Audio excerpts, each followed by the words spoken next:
Good morning, traders. Anthony Crudele here, and welcome to NinjaTrader Live here on this Monday morning post-Thanksgiving. Hopefully everyone's wide awake, ready here for the first day of December, first day of a new month, the last trading month of the year.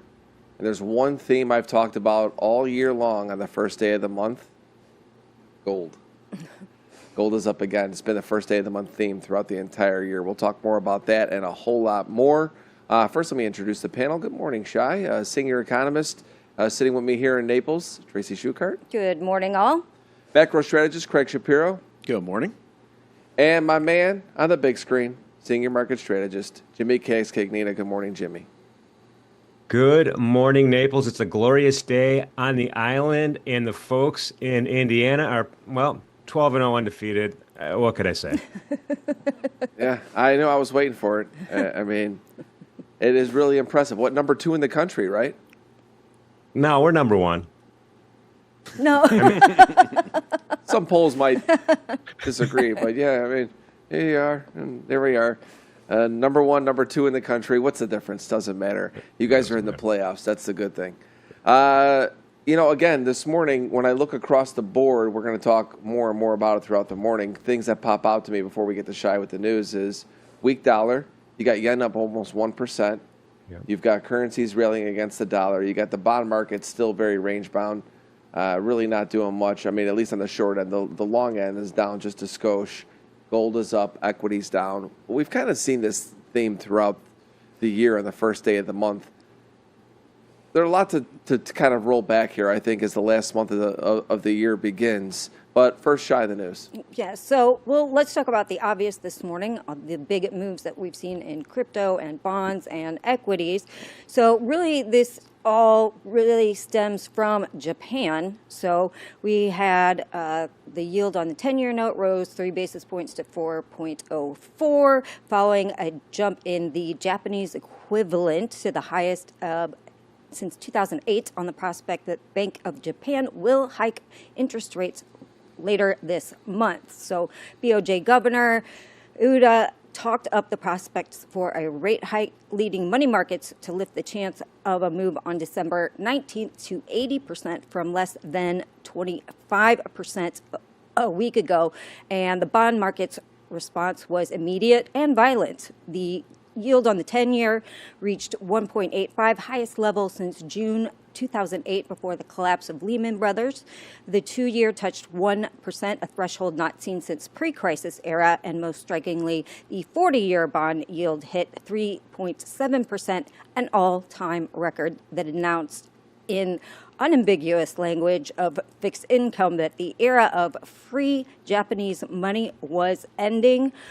Traders in U.S. debt remain sensitive to BOJ policy, given its control of the spigot on Japanese yen liquidity globally. So higher rates in Japan entice kind of domestic investors to keep more funds in local government bonds instead of higher yielding assets overseas, such as treasuries. Now, this also did affect the Bitcoin market. We saw that plunge below 86,000. We just had another slight puke to start December. And this is really being triggered by the unwinding of the largest arbitrage trade in human history, the yen carry trade. So there are conservative estimates that of 3.4 trillion in global assets will be affected. Realistic estimates are more like 20 trillion. And so, as yields rise, yen strengthens, leverage positions become unprofitable, selling begins, selling triggers margin calls trigger liquidations trigger more selling. And that's what we're kind of seeing in some of these riskier assets like Bitcoin, and it is affecting global markets in global bond and equity markets this morning. Moving on, we have Trump said he has made a choice to lead the Federal Reserve. He said, I know who I'm going to pick, and we'll be announcing this shortly. He didn't give us any clear-cut time when this announcement would happen, but the fact that he has made his decision. As everybody knows, I'm sure, we had a CME data problem. We had a 10-hour outage on the backup cooling from the Cyrus One that owns the facility in Aurora, Illinois. They said that they have restored stable and secure operations, and it had installed additional redundancy to the cooling system. They said in a statement to Bloomberg on Sunday. Obviously, markets opened okay and are still functioning, so hopefully that problem is resolved. There was a rumor going around that they halted it because of the silver market. I addressed that on Twitter and a long post, if anybody wants to read it. I didn't even hear too much about this, but that's pretty funny. Oh, yeah, they said they halted it because the silver market was about to break out, and they wanted to stop the silver market from breaking out. Was this whole conspiracy theory, glad I missed this. Which I debunked on Twitter if anybody wants to go back and read my post about it. Then we have a flurry of Fed dissents in coming meetings could pose market and political risk. We know the Federal Reserve has been criticized for being too consensus-driven, and this may end. Well, we saw in the last meeting, we did have a dissent, but we did have Waller come out and say, you might see the least groupthink you've seen in a very long time. And so we will see what happens on this Fed meeting next week, and how markets feel about the dissents, if they care or not. But just so you know, I know Powell is speaking tomorrow, but it is Fed blackout period, so he's not going to discuss anything monetary related. He's talking at some sort of funeral event. What was it? He speaks at a memorial event. So tomorrow when you hear Powell is speaking, he can't talk about monetary policy. It's Fed blackout. He's not speaking that. Bowman is also testifying this week before the House Committee on Financial Regulation. She also can't talk about anything monetary related. So it is Fed blackout, even though they are speaking. So traders don't need to kind of worry about that. And last but not least, because I like to throw something fun in there when we do, Cartier is Gen Z's new Rolex, thanks to Taylor Swift. I guess when she got engaged, everybody was looking not only at her ring, but her rare gold and diamond Cartier timepiece. And this has put Cartier at the top of Gen Z's wish list. Well, Cartier's been growing more and more out there. I've been seeing more and more people wearing them, but I guess it's the Swiftie effect or whatever they call it. Exactly. I mean, and they've been making watches for a little bit of time, haven't they? For over a century. Yeah. A lot to unpack from that news. I mean, it's first it's funny how the rumors fly around on all these different things that are, people are wrong about, and it's just I always find I didn't catch that silver thing. That was like, Oh yeah. Yeah, so they don't want silver to make a new high, so they shut the close. market instead of just shutting down the Got it. right. Yeah. So I debunked it. I wrote a huge post on it. Yeah. Bunked Yeah. it. A lot to unpack there. I think the one thing I think about the most is the upcoming Fed meeting is going to be pretty important. First day of the month, last month of the year, and going through rollover. We've got the markets.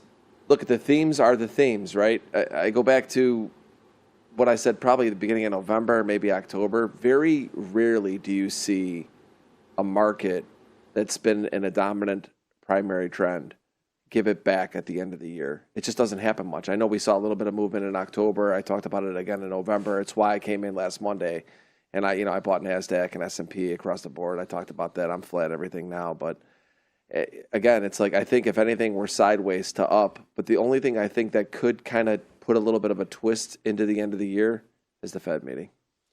Yeah, the odds of this December rate cut have moved back up to, north of 80% again, right? We were talking 2-3 weeks ago that the odds had moved down kind of below 40, down towards 30% as the hawks were making more noise and didn't really want to push forward. But with the market sell-off and with a little bit of weakness, let's say in the ADP data, the market ran with that ball and said, no, you're cutting. And so we've taken the odds back up towards 80% again. And when the odds are this high, it's very rare that Powell would push against where the market is pricing. He has not historically looked to disappoint market expectations. So the question then will be, well, how does he placate these hawks, these regional bank hawks on the Fed to kind of come along, with this rate cut? And the way he could do that is with a hawkish press conference, a hawkish dot plot, and give some credence to the idea that the Fed is not going to be looking to accelerate rate cuts early in 2026. And so if we create an environment where this is the last rate cut of the Powell regime, which is possible because he only has 3 more meetings left after this one, that's something that the market's not going to digest well, I don't think. And so that's an event for next week, which is a little bit different than how it usually happens. It's usually the 3rd week of the month when we get that Fed meeting commensurate with the options expiry. But this time it's the week before. It's commensurate with the roll of futures. So it's a little bit of a weird, different dynamic because the Fed meeting is next week, not the following week. But we get some data this week, but we don't get the NFP payroll data until after the Fed meeting. Or CPI. Or the CPI, that's right. So, with the odds this high, it seems like the Fed's going to cut. And it seems like in order to placate the hawks, he's going to have to come out and say, we're slowing things down for next year. So that creates this kind of bizarre messaging for the Fed without data to say, look, we're not, markets, we might not be here to support you like you always want us to be. That's a risk for the year-end trade. I don't think, we're trading that today. I think we're trading other things today with respect to dollar yen and Japan. But when you start to add up some of these other macro factors, and volatility got crushed last week, as is typical during holiday thin trading weeks. Now we're on the other side of it, and vol got too compressed again. And so you're starting to see some volatility creep back as people are thinking about hedging for the Fed or for December expiry or, whatever the case may be. Yeah, we're back above 18%, so we're up 11% today in the VIX. Yeah, well, I mean, it makes sense. Obviously, S&P was down, nearly 1%. It was like 0.75%. NASDAQ's down 1%, and Russell's down over 1% this morning. Now, talk a little bit more about what's going on with Japan. I haven't followed it too closely this morning. I mean, obviously, when I woke up and I saw that the yen was bid and it remains bid, Shai talked about how that's hurting, global equities and the bond markets because of the yen carry trade as well. Yeah. I mean, I think bonds are holding on very well. Again, I think the bonds are just range bound because of all the things we talked about. I think the bond trade is the worst trade out there right now. I've said this, it sucks because you break out higher, we're going to go higher. Like, look, they took out last week, they took out the low, and then they come back in the range and they make a high, and it's like, we're right back in. The bond market's showing me nothing. But talk more about what's happening with the yen. Yeah, with Japan, we've been talking about this for a little bit. New prime minister, highly stimulative expectations for printing there and bringing back investment into Japan. But they have inflationary issues that have been creeping. And so the story for the last few weeks has been weak yen and rising JGB yields. And so the market was trying to figure out, well, when was this going to stop or what were they going to do to prevent it? And so we had rumors over the course of last week that the BOJ was thinking about a possible rate hike in December. And so the odds of a rate hike start to creep higher. And then over the weekend, UADA came out and said, yeah, we are thinking about it. And so they've taken the rate hike expectations up to over 80% for 2 weeks from now. That meeting will be after the Fed. And so, we've brought in this dynamic again of now rising yields in Japan and a strong yen kind of introduces this yen carry trade unwind risk, which we have seen episodically over the course of the last several years, most recently probably back in August of last year, where we had a big yen carry trade unwind that led to some, massive pain in risk assets at the end of July and early part of August last year. And so, this was a bit unexpected because people were thinking that with the new prime minister, the BOJ would play ball and not raise rates. But it seems like this might be a place for them to kind of step in, make sure that the inflationary pressures that have been brewing don't develop. But we're seeing some of that repatriation of capital back to Japan, which has implications for global funding markets and global bond markets, which then transpires into risk assets. And so, to blame the Bitcoin move on the BOJ move, I don't think is 100% accurate, but it is a deterrent for risk assets. And so as global cost of capital is rising, risk assets start to suffer. And so you're definitely starting to see a bit of that develop here in the first day of the month. Well, it's a trigger. I mean, that's what it comes down to. I mean, Bitcoin to me has been kind of trading crappy. It's not really holding rallies. You get one little headline that does add fuel to weakness. It goes down quickly. I mean, that's just the way it is. I mean, right now people are looking for more reasons to sell still in crypto than they are to buy. I've talked about this. I continue to buy spot. I look at these big sell-offs as opportunities to buy. I haven't bought any crypto over the last couple of days, but again, we'll see what happens. I mean, I'm also not convinced that because crypto is getting hurt here, that's super bearish for our U.S. equities. I actually will probably look to buy S&P and NASDAQ at some point, whether it's today or tomorrow. Again, we'll see. I just don't think that the markets, these are opportunities as far as I'm concerned into the end of the year. I think next year is different, but right now, it's like towards the end of the year, are they really going to try and hammer this thing all the way back down? I don't see it yet, but we'll see. Like I said, last week on Monday, I said it was the window of opportunity. It's the first time I had traded equity indexes in a while. And, when I covered everything Wednesday, I didn't want to have, even though I was like, do I leave a trailer here into Thanksgiving? Nah, not really. I wanted to not have to think about it. Sometimes even a one lot, you're thinking about it. But anyway, we'll see what today brings. First day of the month, I'm going to go to the tape now with Jimmy. S&P 68.14. I've got it supported 67.88. That's an area I'm going to be watching very closely. It's down, so the S&P's down $45 this morning. Nasdaq's 25,246, down 230-ish bucks. Knocking back down to that 25,000 area. Again, I think all things considered, I think the Nasdaq's holding on relatively well. Russell continues to get hit. Again, you look at the Russell. Bad news hurts the weaker markets more. Bottom line. Right now, Bitcoin to me is a weaker market. Russell continues to be a weaker market. Russell's the leading index to the downside today, down $26 at 24.78. Dow is down the least, down a couple hundred points to 47,535.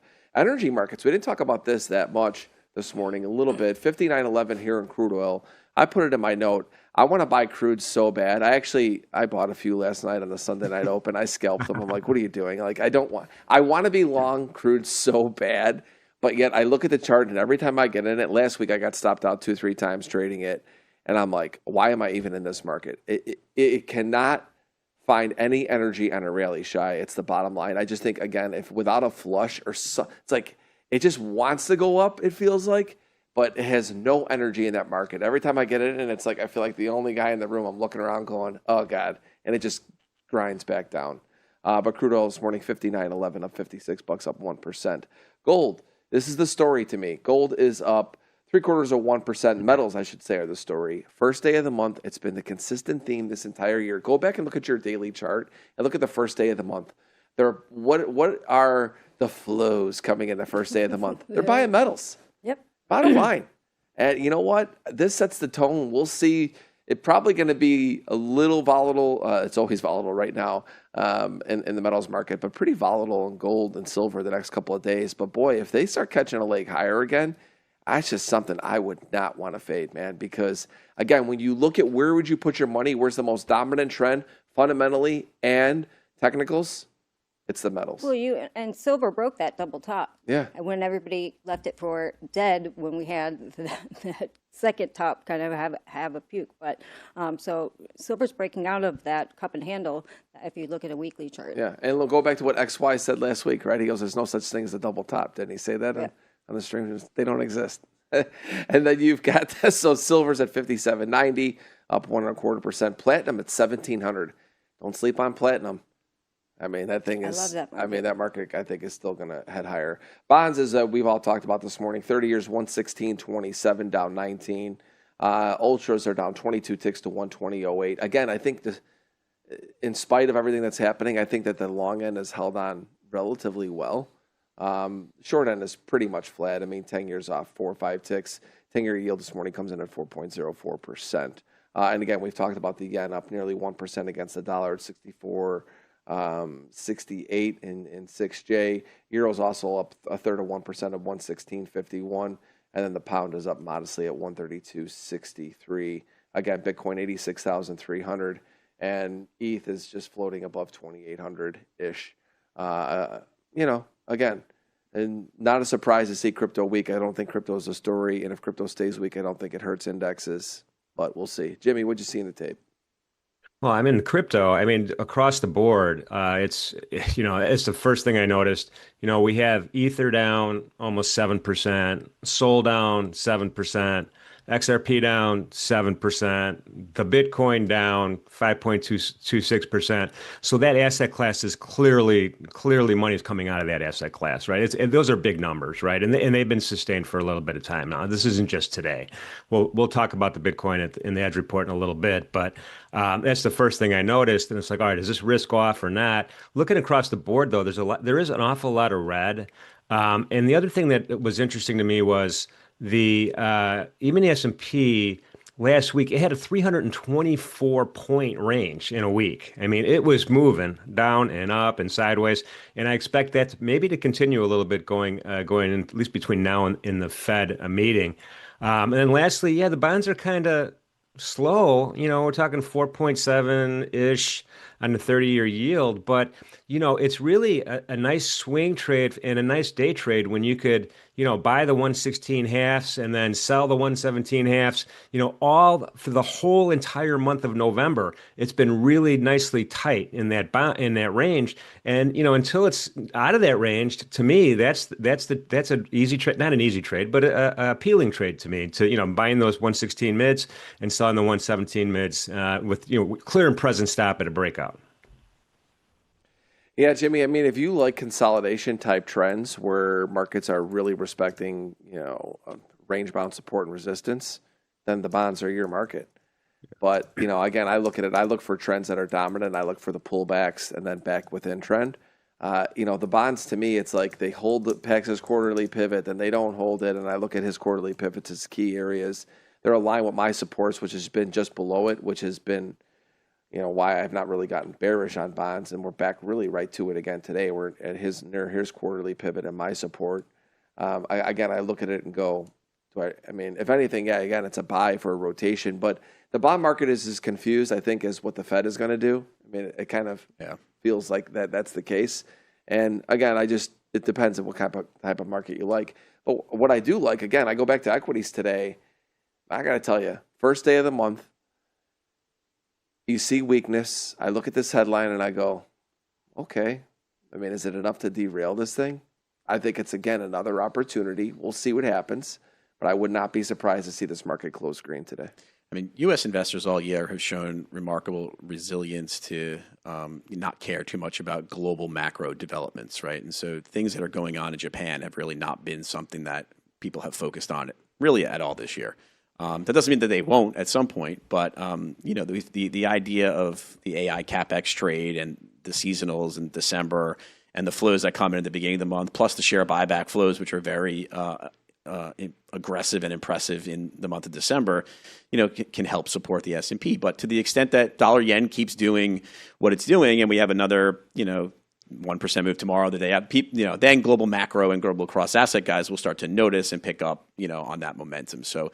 But it is the first day of the month. It's hard to read too much into some of these outsized moves. I agree with that. I also agree that if the yen move goes beyond today or today's gets real legs, 1% move in the yen is like, okay, I get it. It's also been trending lower, and you've got news to pull it back within trend. So when you look at it, it's just prices that they haven't seen since like 4 days ago or whatever it was. I mean, I get it. It's not enough for me to derail that. I think that this rally in equities. Just my 2 cents.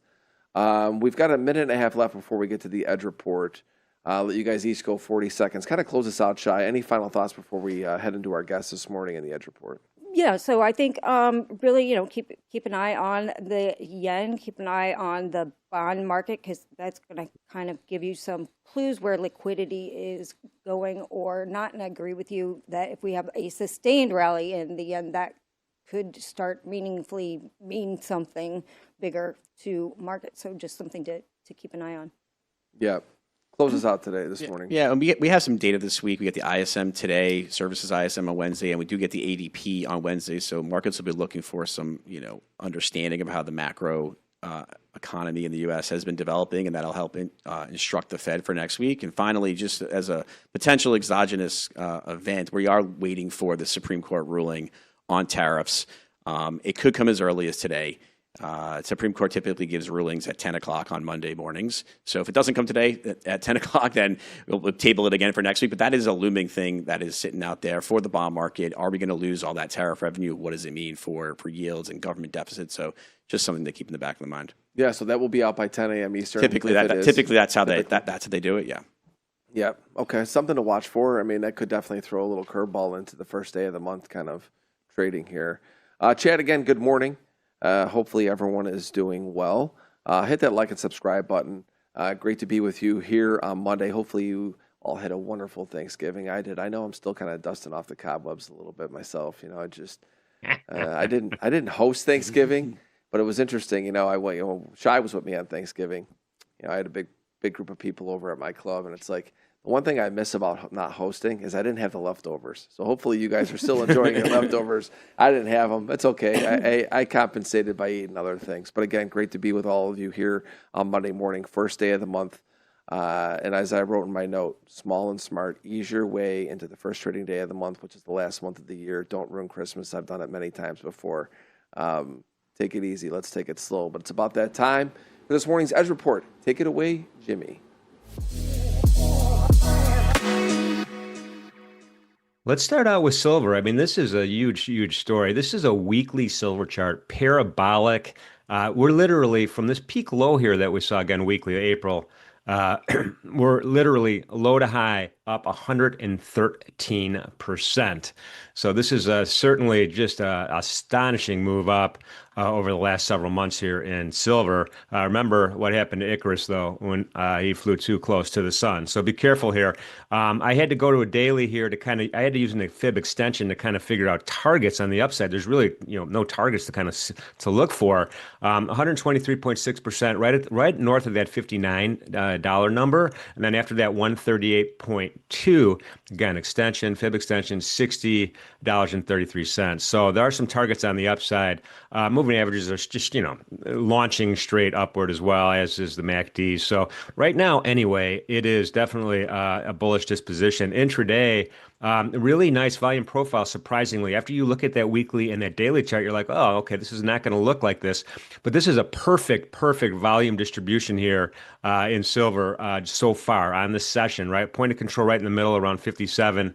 85-ish. We're driving back up toward the highs. We got a long way to go to get to the highs themselves, but after the London initial balance, we kind of wicked up to 58.4. We have that one-day max from MenthorQ a little bit further north here at 58.84 is a nice target. Should we be able to get a breakout to the upside? On the downside, JAX1's kind of framing the bottom of the conversation. We never really got quite there yet at 57 even. Let's pivot over to the Bitcoin here. This is also another tremendous story. Let me get the micros up here really quickly here. We'll start with the daily chart. This is, we thought we had a really nice, we had a little bit of a picture perfect retracement back up to that 38.1%. And that's measured from the high on the 11th all the way down to this peak low down here on the 21st. So, but that was it. Buyers couldn't push us up anymore. Moving averages sloping down pretty caustically, I would say. And then we have the April lows. I have my target there. I'm ready to pounce right there on those April lows. MACD is starting to get to that zero line here too. So that's also kind of interesting, but we're below that 80 MA right now. Intraday on the Bitcoin, we have all sorts of targets on the upside, not so many on the downside. S3 is kind of framing the conversation here at 85,000. We are below that session VWAP pretty consistently throughout the night session, and that one-day min is right at 88,400. We'll round it up a little bit. Above that for targets, we do have that S1 and then JAX1 level, both at the same level. I love it when two of these areas of interest collide, and that's at 90,000. And then above that, we have that call resistance level at 92,000 should this turn around. Right now, looking a little bit negative on the Bitcoin. Let's go ahead and show a yen chart since we've been talking about it. It's also an outstanding looking chart. We had those January 25th lows here. That area is kind of highlighted with my plum colored rectangle. Lower swing high, lower swing high, lower swing high, lower swing high. That's the story. And then the lower swing lows as well. But we do have a nice bounce here. This is a healthy green candle so far, breaking up out of that trend channel right now. Remember, this is the yen US dollar crosses on the denominator. So it's kind of a nice move up. Will it have legs? Will it continue? This is actually actually subtly kind of sneaking up ever since that 1120 low. Intraday, we have that high vol level up here, 64.75 is the next target to the upside. Look at these VWAP bands are just arcing up nicely here. It's in a bullish disposition right now. A lot of empty space all the way up to 65.25. That's that call resistance level way up there. Achievable? Sure. Why not? You never know. Point of control is, this is kind of a wonky volume profile, not really slick, but we do have official point of control a little bit lower here, right below that VWAP. And then that one-day max also, in my mind, is kind of important since it was so close to the London initial balance high. So 64.48 if you're trading the yen US cross. That is this morning's Edge Report. Back to you, Deli and Shai. Thank you, Jimmy. Shai, preview of our guest. We have Anas Alhajji. He is a world-renowned energy markets expert, researcher, author, speaker, has written more than 900 papers and articles and columns in oil and gas markets. He is the managing partner at Energy Outlook Advisors. And if you follow oil markets, I'm sure you follow him on X. And we just had an OPEC meeting, so let's talk to him about what's going on in the oil markets. Yeah, Anas is one of the best in the biz. Been on a podcast with me many times in the past. Also, listen to him regularly in all the podcasts he's in. A lot of questions for Anas today. Let's bring him in. Thank you. Thank you for both. Well, great to have you here. Good morning. Good morning. Thank you very much. So, OPEC meeting this meeting. Walk us through any key points you noticed coming out of the meeting this weekend. Oh, well, generally speaking, I think for what happened on Sunday, I think Tracy is well qualified to answer that question.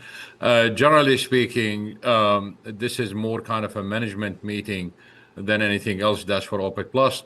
But for the audience, I just would like to make a distinction here that we do have OPEC and we do have OPEC Plus and we do have the group of 8. And the group of 8, which we call sometimes the V8 for voluntary cuts, the group of 8 basically is the one that meets monthly to decide what to do the next month. So all of those met several meetings on Sunday. And the one that matters to the market the most in the short run is the group of 8. And the group of 8 basically did not make any new decisions. They just reaffirmed the idea that they are not going to increase production in the first quarter of this year. And the comment I would like to make on this is the following. Some people are making a big deal out of it because they are saying, look, this confirms the fact that there is a big surplus, etc. This is a complete nonsense.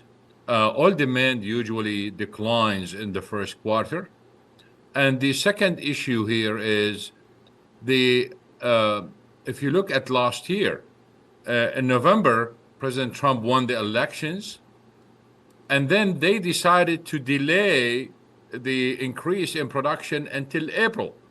So basically they realized always that the first quarter is always a problem. So they did not bring any oil to the market last year. So this is just consistent with their own policy. It has nothing to do with this massive surplus that the IEA is talking about, which kind of really annoying. I just tweeted something about the IEA simply because the amount of the surplus they are predicting does not fit the storage capacity that we have, which means that they are announcing a surplus that we have no storage for. And that just tells you the crazy forecast of this surplus. So what it sounds to me is really the novice in this space is that because the weakness in the first quarter, this is just really about price stability, right? Is we're looking at it saying we don't need to change, increase production. Market's going to continue to do its thing, and why continue to drive price lower? Is that basically the reason? Well, let me clarify a couple of points that everyone should remember all the time, especially those who are trading oil on a daily basis. One of the problems we have in the market, especially when it comes to certain media outlets such as Bloomberg, is that they always promote the idea that if OPEC or OPEC Plus cut, then prices should go up. But if you study the history it's not really about prices going up. It is really about preventing prices from going down. So if you look at the cuts and people saying, well, they were a failure. Well, where is the failure? Prices are not at $40 or $30 today. So where is the failure? This is a complete success by keeping prices at 60, if you want to look at it that way. So in a sense, are you looking at the half empty cup or the half full? So that's the number one. Number two, they assume that that OPEC always wanted higher prices, and everything they are doing is for higher price. But if you look at all the statements and all the efforts, including what we heard yesterday about the new mechanism to assign quota after 2026, which means that starts in 2027, they are more interested in medium-term and long-term issues than the daily fluctuations in oil prices. And people should realize that the Saudi price itself has nothing to do with daily fluctuations, because it's the monthly average. It has nothing to do with the daily fluctuations at all. And therefore, those who are screaming and yelling, look, oil prices declined and the Saudis did not do much, etc. Well, it's the daily fluctuation. They don't care about that. What they care about basically is mostly the medium term and the long term. And the last point along those lines is the following. We've seen people saying, look, the Saudis need $90 to balance their budget and therefore they need to cut. It's a complete nonsense. Most of the countries around the world run a budget deficit, and they've been running budget deficits for decades. So why all of a sudden some people want the Saudis to balance their budget, and why they care about Saudi Arabia, whether it balances its budget or not? They are writing those hateful articles about Saudi Arabia anyway. So the issue here is not what the price of oil needed to balance the budget. If you are serious about this, you focus on the assumption that is used to generate revenues. And that assumption basically comes from the finance ministry, has nothing to do with the oil policy.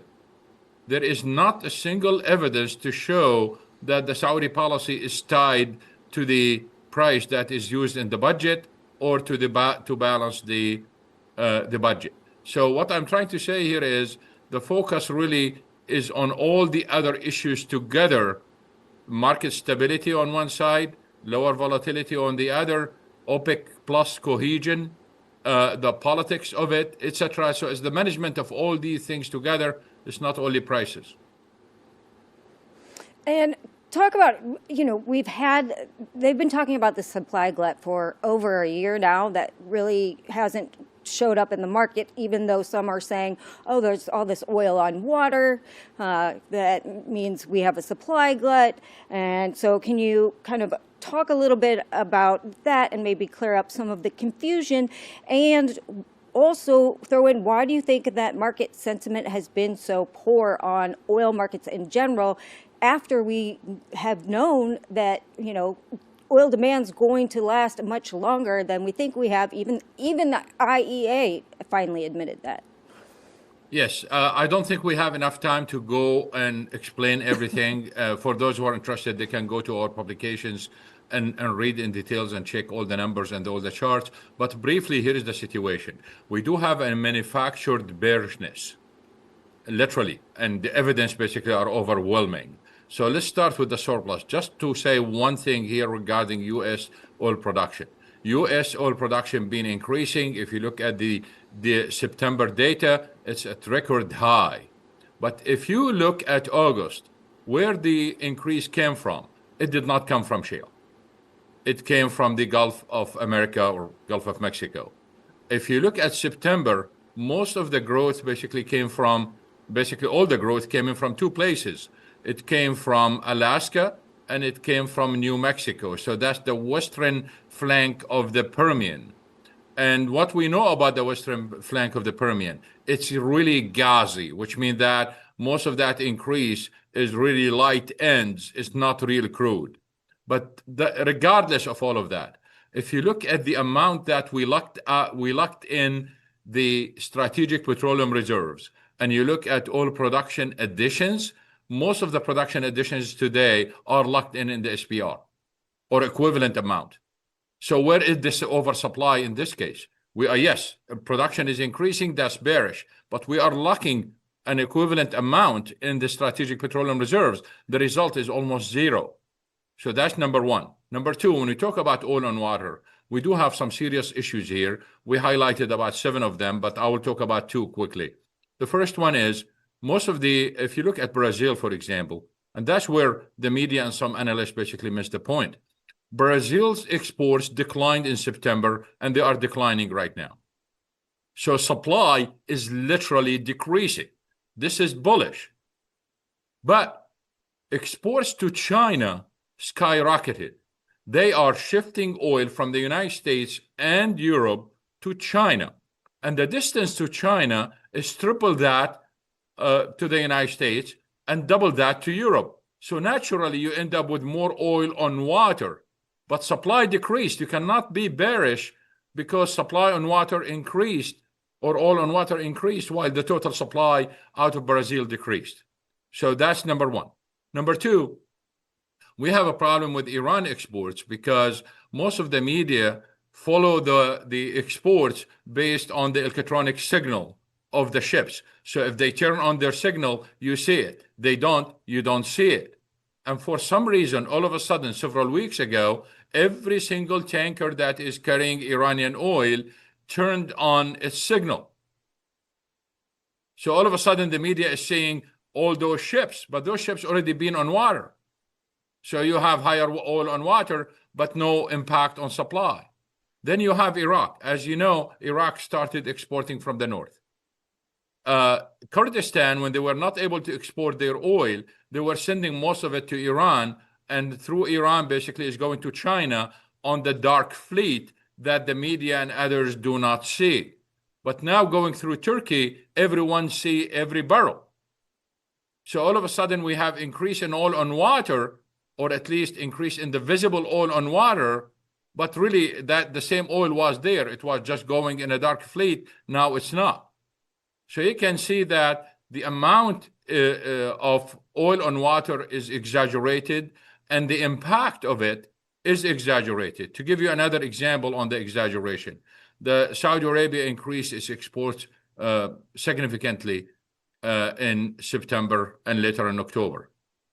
And the question that the media did not ask was, where is this oil going? Most of it is going to Egypt, but Egypt does not consume that much. So why is it going there? Because the Saudi storage in Sidi Kraer is there where they send it to Europe. Sidi Kraer inventories were near record low in August. So in a sense, they are just shifting storage. So you have more oil on water, but where is the surplus? And the final point here is the IEA. I can go on for hours on the IEA, but the main point here is the following. The IEA started the year saying that U.S. oil demand will grow by 60,000 barrels a day. But the facts on the ground show that demand was growing at way, way bigger than that. So they adjusted that from 60,000 to 90,000. And in their last report, they said it's 120. So they literally doubled their estimates. But this is not the issue. The issue is the actual demand is more than double that. So they are underestimating demand. So where is the surplus? Then you look at oil inventories in the United States. Crude is low. Gasoline was at the lowest since 2014. That's gasoline inventories. And then distillate is very low at the bottom of the 5-year range. So any way you look at it, where is the surplus? We only have a minute left, and again, I look at myself, well, I know I'm the novice, especially in this group, but overall, looking at what's happening in oil, because I follow price more than I follow the macro that you guys do. Plain and simple supply and demand question for you, Dr. Anas, is demand at some point going to kick in? We're in this stock market's at near all-time highs. It's supposedly the greatest economy the world's ever seen, right? AI booming, right? We talk about this all the time, the need for energy. We see it a little bit in natural gas. is the demand for oil on a trajectory to increase over the amount of supply, or are we just priced kind of perfectly and the world's figured out how to operate with the increased demand? Let's remember that oil is a natural resource, and natural resources have their own cycles. Our problem right now, and this is one of the reasons why most forecasts failed, especially the bullish one, was China. China adopted a policy, a strategy, a political decision to reduce its imports of seaborne energy imports. That was not counted by anyone, including me. So this is really one of the biggest issues, that China's policy that is based on strategic issues related to the trade wars and possible war, actual war with China.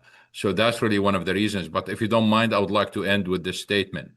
One of the weirdest things that happened in recent days and the media ignored is the following. Trump threatened or asked airlines not to fly over Venezuela.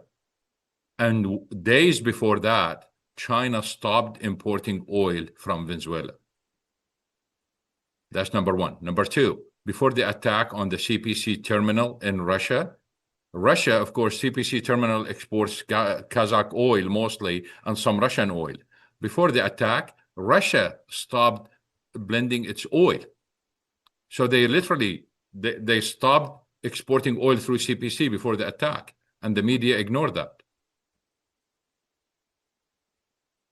We end it there. I can't wait to have you back. Dr. Anas Alhajji, one of the best in the business, goes without saying. Please follow the doc on X. And we're always so thankful and grateful to have you here on the program. Thank you so much, Doc. I'll talk to you soon. Thank you. Thank you. Thank you very much. You know, when I think about, again, the oil situation, it's like, I hear him when he's talking about coming out of OPEC. Again, I talk about like price stability. It's like, it just feels like oil has been really just stuck at these prices again, because I follow price more than the macro, right? And so I go back to, that's my way of looking at the oil market, not the way that you guys do. But it just seems like they've gotten it to the point, and I say they, OPEC and the bigger players in the space have got it to where oil is just almost no matter what happens, we just have price stability. Which is great, but like all markets, we know the longer you consolidate, the more wild the move is out of that consolidation. So do you think that what's happening is that everything is going smoothly now, we'll call it, and then that price is building up for demand to really exceed the amount of supply that we'll have in the future? Yeah, absolutely. We don't have enough CapEx. We don't have enough. We already know this. And so obviously my bias is to the upside because I know what the supply demand situation is. I think contributing to this is also poor market sentiment. But, keep your eye on it because I don't, we may stay here for, maybe through H1 next year, but I think next summer could be kind of explosive. Yeah, I mean, I've said it before. I'm trying to get bullish oil. Every time I get into the position, I just feel there's no energy in the market. Right. Sorry, everybody, that's a bad joke. No, but it really is. You look at see what's happening. Again, you come out of OPEC, you hear what's happening in the news of Venezuela, you hear from Doc, you hear all these different things, and it just seems like the oil market is just sits at high 50s, low 60s, and every time it gets a little bit above it or a little bit below it, it gets pulled right back in here. And again, I go back to the simple thing of we have all these things happening, the AI boom, greatest economy ever, and oil just is not reaching the demand levels, I would say, that we thought they should be. Well, I think it depends on how you look at it. I mean, demand is going up, not as fast as everybody thought, but still, about 1 million barrels a day per year that we're increasing, and we certainly don't have that much production coming online to keep up with that demand.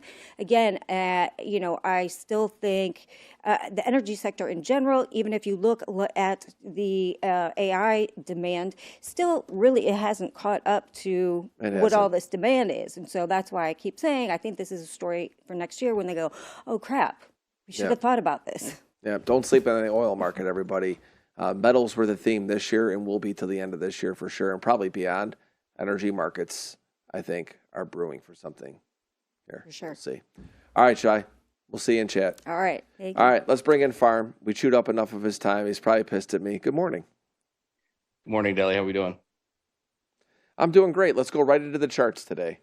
I'm actually going to start with oil. Might as well pull it up. Again, I look at oil, and it's great having Doc on. Love him. Been listening to him for years, known him for years, and I try to always get a sense of what's happening in the macro theme, because when you look at what's happening in commodities, people forget. In order to, get into really the depths of what happens, especially in oil, commodities, even metals. Metals have got some theme, even though gold moves like the NASDAQ does now. You got to kind of know what's going on in the backdrop. And I just continue to look at the chart of oil, and I ask everybody that comes on here, I'm like, look, we have been, if you go back to where we were, again, keep going back. Let's go back to where we were at the beginning of the year, roughly. We're in somewhat of a bear market here in oil.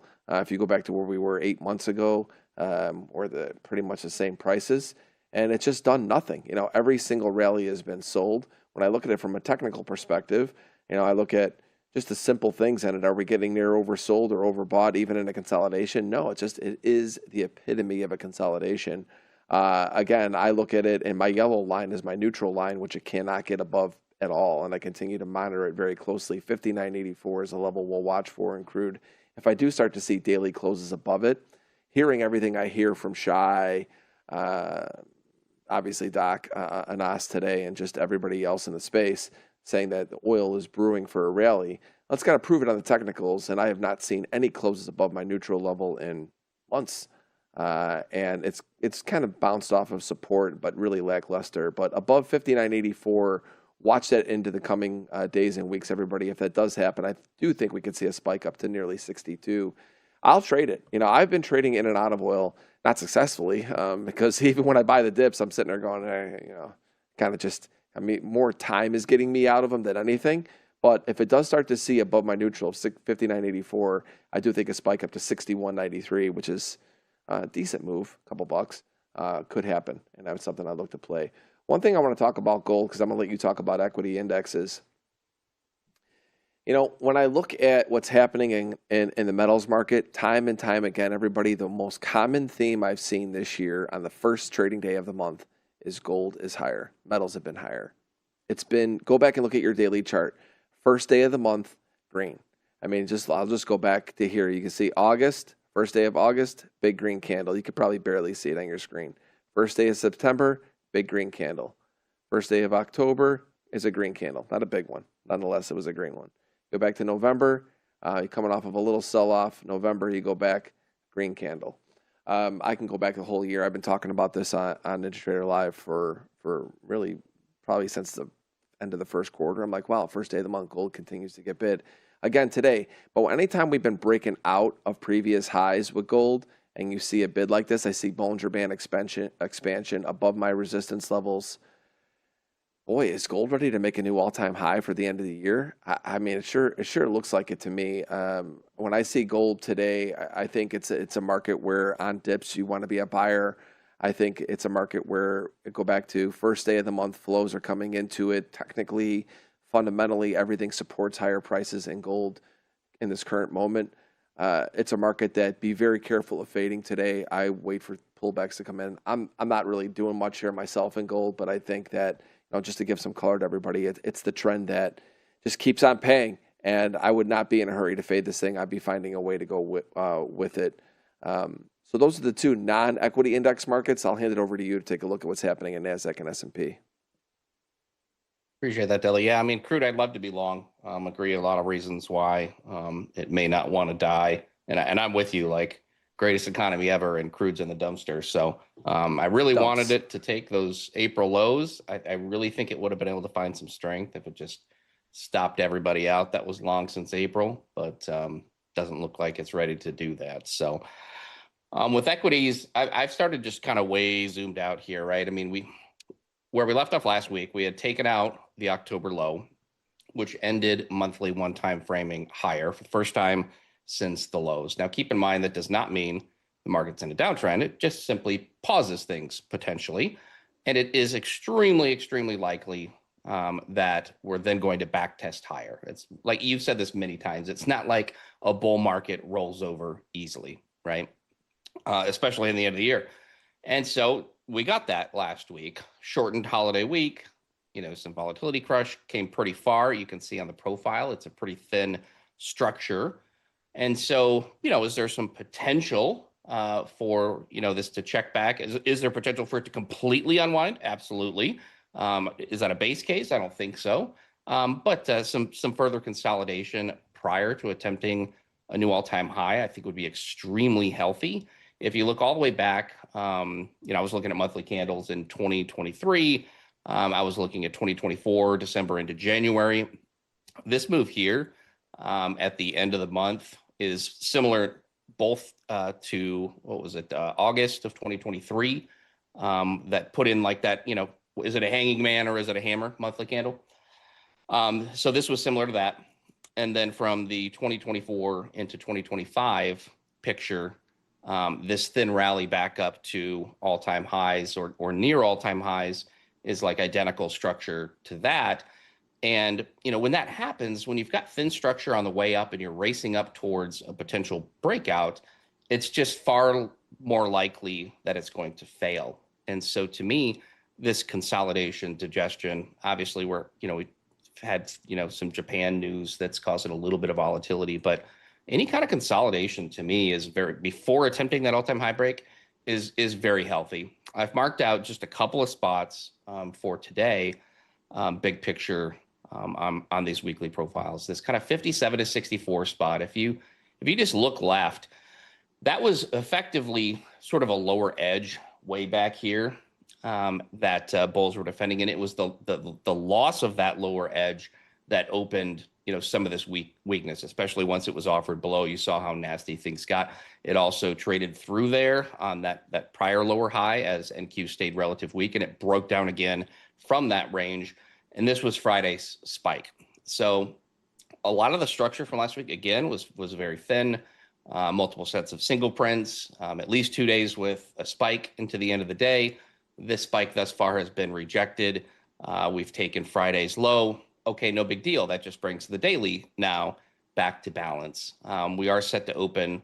Obviously, we have 35 minutes, and it seems like silly things tend to happen right when we get off. But we are set to open on a true gap down, just meaning entirely below the prior day's range on a cash hours basis. And that can trigger some weakness. But again, we could just come down and form some kind of a 3-day balance between, I'm going to get my days wrong, but Wednesday, Friday, today, right? That's just sideways consolidation. And then we get a bigger move once we break from that range. On a technical basis, the healthiest higher low structurally to me would be above this 67.91 to 67.96. And I mean, you could just look at the chart and look left and see why. I mean, you've got strength above, weakness below, multiple times. This entire area, and I think we talked about this last week, call it 67.90 to 68.10 is just littered with key market generated information. 68.09 half was the October 9th RTH high. 12.5 was the ETH high before that nasty 10 day breakdown. And then 68.01, basically the overnight low, is October's value area high. It was acceptance within October's value in November that allowed some of the weakness. So, big spots here. But at the same time, like, it's not really that much of a pullback after such a large move. So it's an awkward situation where, again, structurally, I think your safest, your healthiest higher lows are above basically this overnight low or 67.91 to 67.96. But like, I don't get mega bearish just because it's lost necessarily. There is a lot of room for a higher low. And I would argue, like, even coming all the way down to like 66.80 to 66.85. I mean, I think this was Tuesday's low that was in the 70s, like 74. That's not the end of the world to me. It's going to look a little bit iffy, but it's not catastrophic. So yeah, is there potential to rug this? Sure. Is it a base case for me? Absolutely not. This so far is healthy consolidation to me. NQ is pretty much the same picture. That 502 was basically Friday's high on a spike. Had a huge spike on Friday. That was absolutely enormous. And then overnight, as we opened on Sunday, came into these 540s. But I mean, same thing if you look at 502. up into 540s. You can see that's the breakdown area. So like we basically just came back on Friday to the scene of the crime, right, from the breakdown. And after, a week of thin structure, low participation, to see a bit of a liquidation break off that, like, it's not really that surprising to me. So I'm broadly, I would say, neutral to constructive, at least at the end of the year. Like you said, it's kind of rare for this thing to just completely fall apart. Is there potential for that? There absolutely is, given this sort of thin structure. And then in terms of today, again, true gap down. So when you get a true gap down, you open entirely below prior day's low. I'm watching the open. I like to watch the range of the first 5 minutes. I won't call it the 5-minute opening range because Pax will kill me. I like to watch the range of the first 5 minutes and see, is there any interest below that range, basically below the open, or is all the interest above that range, above the open? And generally, if there is no interest below the open, it's not going to be a gap down and go. I start to look for a reversal back towards the prior day's low. On NQ, 282 to 292 is going to be key to get through. ES, I'm going to say 21 to 24 is going to be key to get through if bulls are going to go ahead and try to fill that potential RTH gap. So those are kind of your spots, your overnight lows at a great location to work with today. Watch the open, see if they come in and try to sell them for a gap down and go. If so, then I would look for Wednesday's low and see what happens there. If they can't sell them at the open, then I'm looking for a back test of Friday's range. And if you reclaim Friday's low at this point, and especially there was a lot of selling there overnight just below there on ES in particular, then, it was a big nothing burger for this overnight range. Yeah, with first day of the month and rollover coming up, I look at today, I think that the bulls will probably try and defend 67.88 is the area I have in the S&P. I just don't see them running away too far from here to the downside with this if it's a potential gap and go. I look at your level 67.91, you said, and to me I have 67.88. I've got a bunch of moving averages there. I only look at 3, so that's a bunch. I just look at it and go, are they really going to come in and just hammer this thing? I think the overnight news with Japan and the weakness in crypto has got everybody a little bit bearish, and I look at it as an opportunity. I'll actually be buying S&P if we can hold 67.88 today. If we can hold that, I think that will eventually be back up to 6,900-ish. Not today, but over the course of this week. That's just my 2 cents right now. I don't see this market giving back too much to the downside. I think on a relative basis, it's held up very well, considering the weakness that everyone keeps talking about in crypto. I don't play too much into that anyway. If crypto's weak, that doesn't mean I'm bearish NASDAQ. I find it to be kind of nonsense, but I understand the risk asset comparison. But I look at it and go, with the news overnight with Japan, with the yen getting bid up, potential of raising rates over there, I understand a little bit of the weakness today, but we'll see if they use it as an opportunity to buy them again. I think that this market's bullish. I've said it. I don't think that they give away this rally that they've had at the end of the year here. But to me, 67.88 and your level 67.91 to 96, I think is pivotal today. If they hold those areas, I'm pretty bullish. I think that the day unwinds all the way back up. If it doesn't, then it could be something else, and we'll see what the rest of the week brings. But Farm, as usual, thank you so much. We missed you on Sunday yesterday. Were you too much leftovers for you? You couldn't make it. Yeah, we decided to, because we got our cabin this year, so we decided to do Thanksgiving weekend up north. So I was cooking the third Thanksgiving meal of last week, which is of course why the market was up so much last week, because I was stuffing my fat face just relentlessly. So. The Joey Tribbiani special, three Thanksgivings. That's right. All right, Farm. Follow my boy Farm on X. Check out what he's doing on his Substack. Farm, you're the best. I'll see you later this week. Take care, Dolly. See ya. So, everybody, first day of the month, last month of the year. I wrote in my note this morning, and I write my note a lot. I always say, small and smart, ease your way into the week, especially coming off of a holiday. We don't talk about that enough. And ease your way into the last trading month of the year. I wrote something down on a card many years ago, and I put this out as a tweet years ago as well. I said, great traders don't force trades. They're forced to trade. I'm somebody who early on in my career, I always forced trades. I just, wanted to be in, and that's just the way I was built.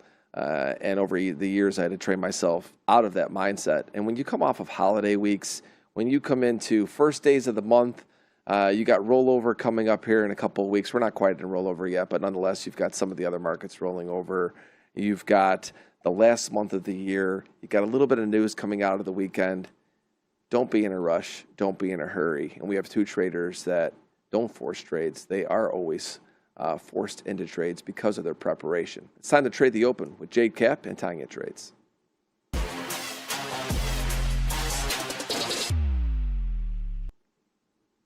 Good morning.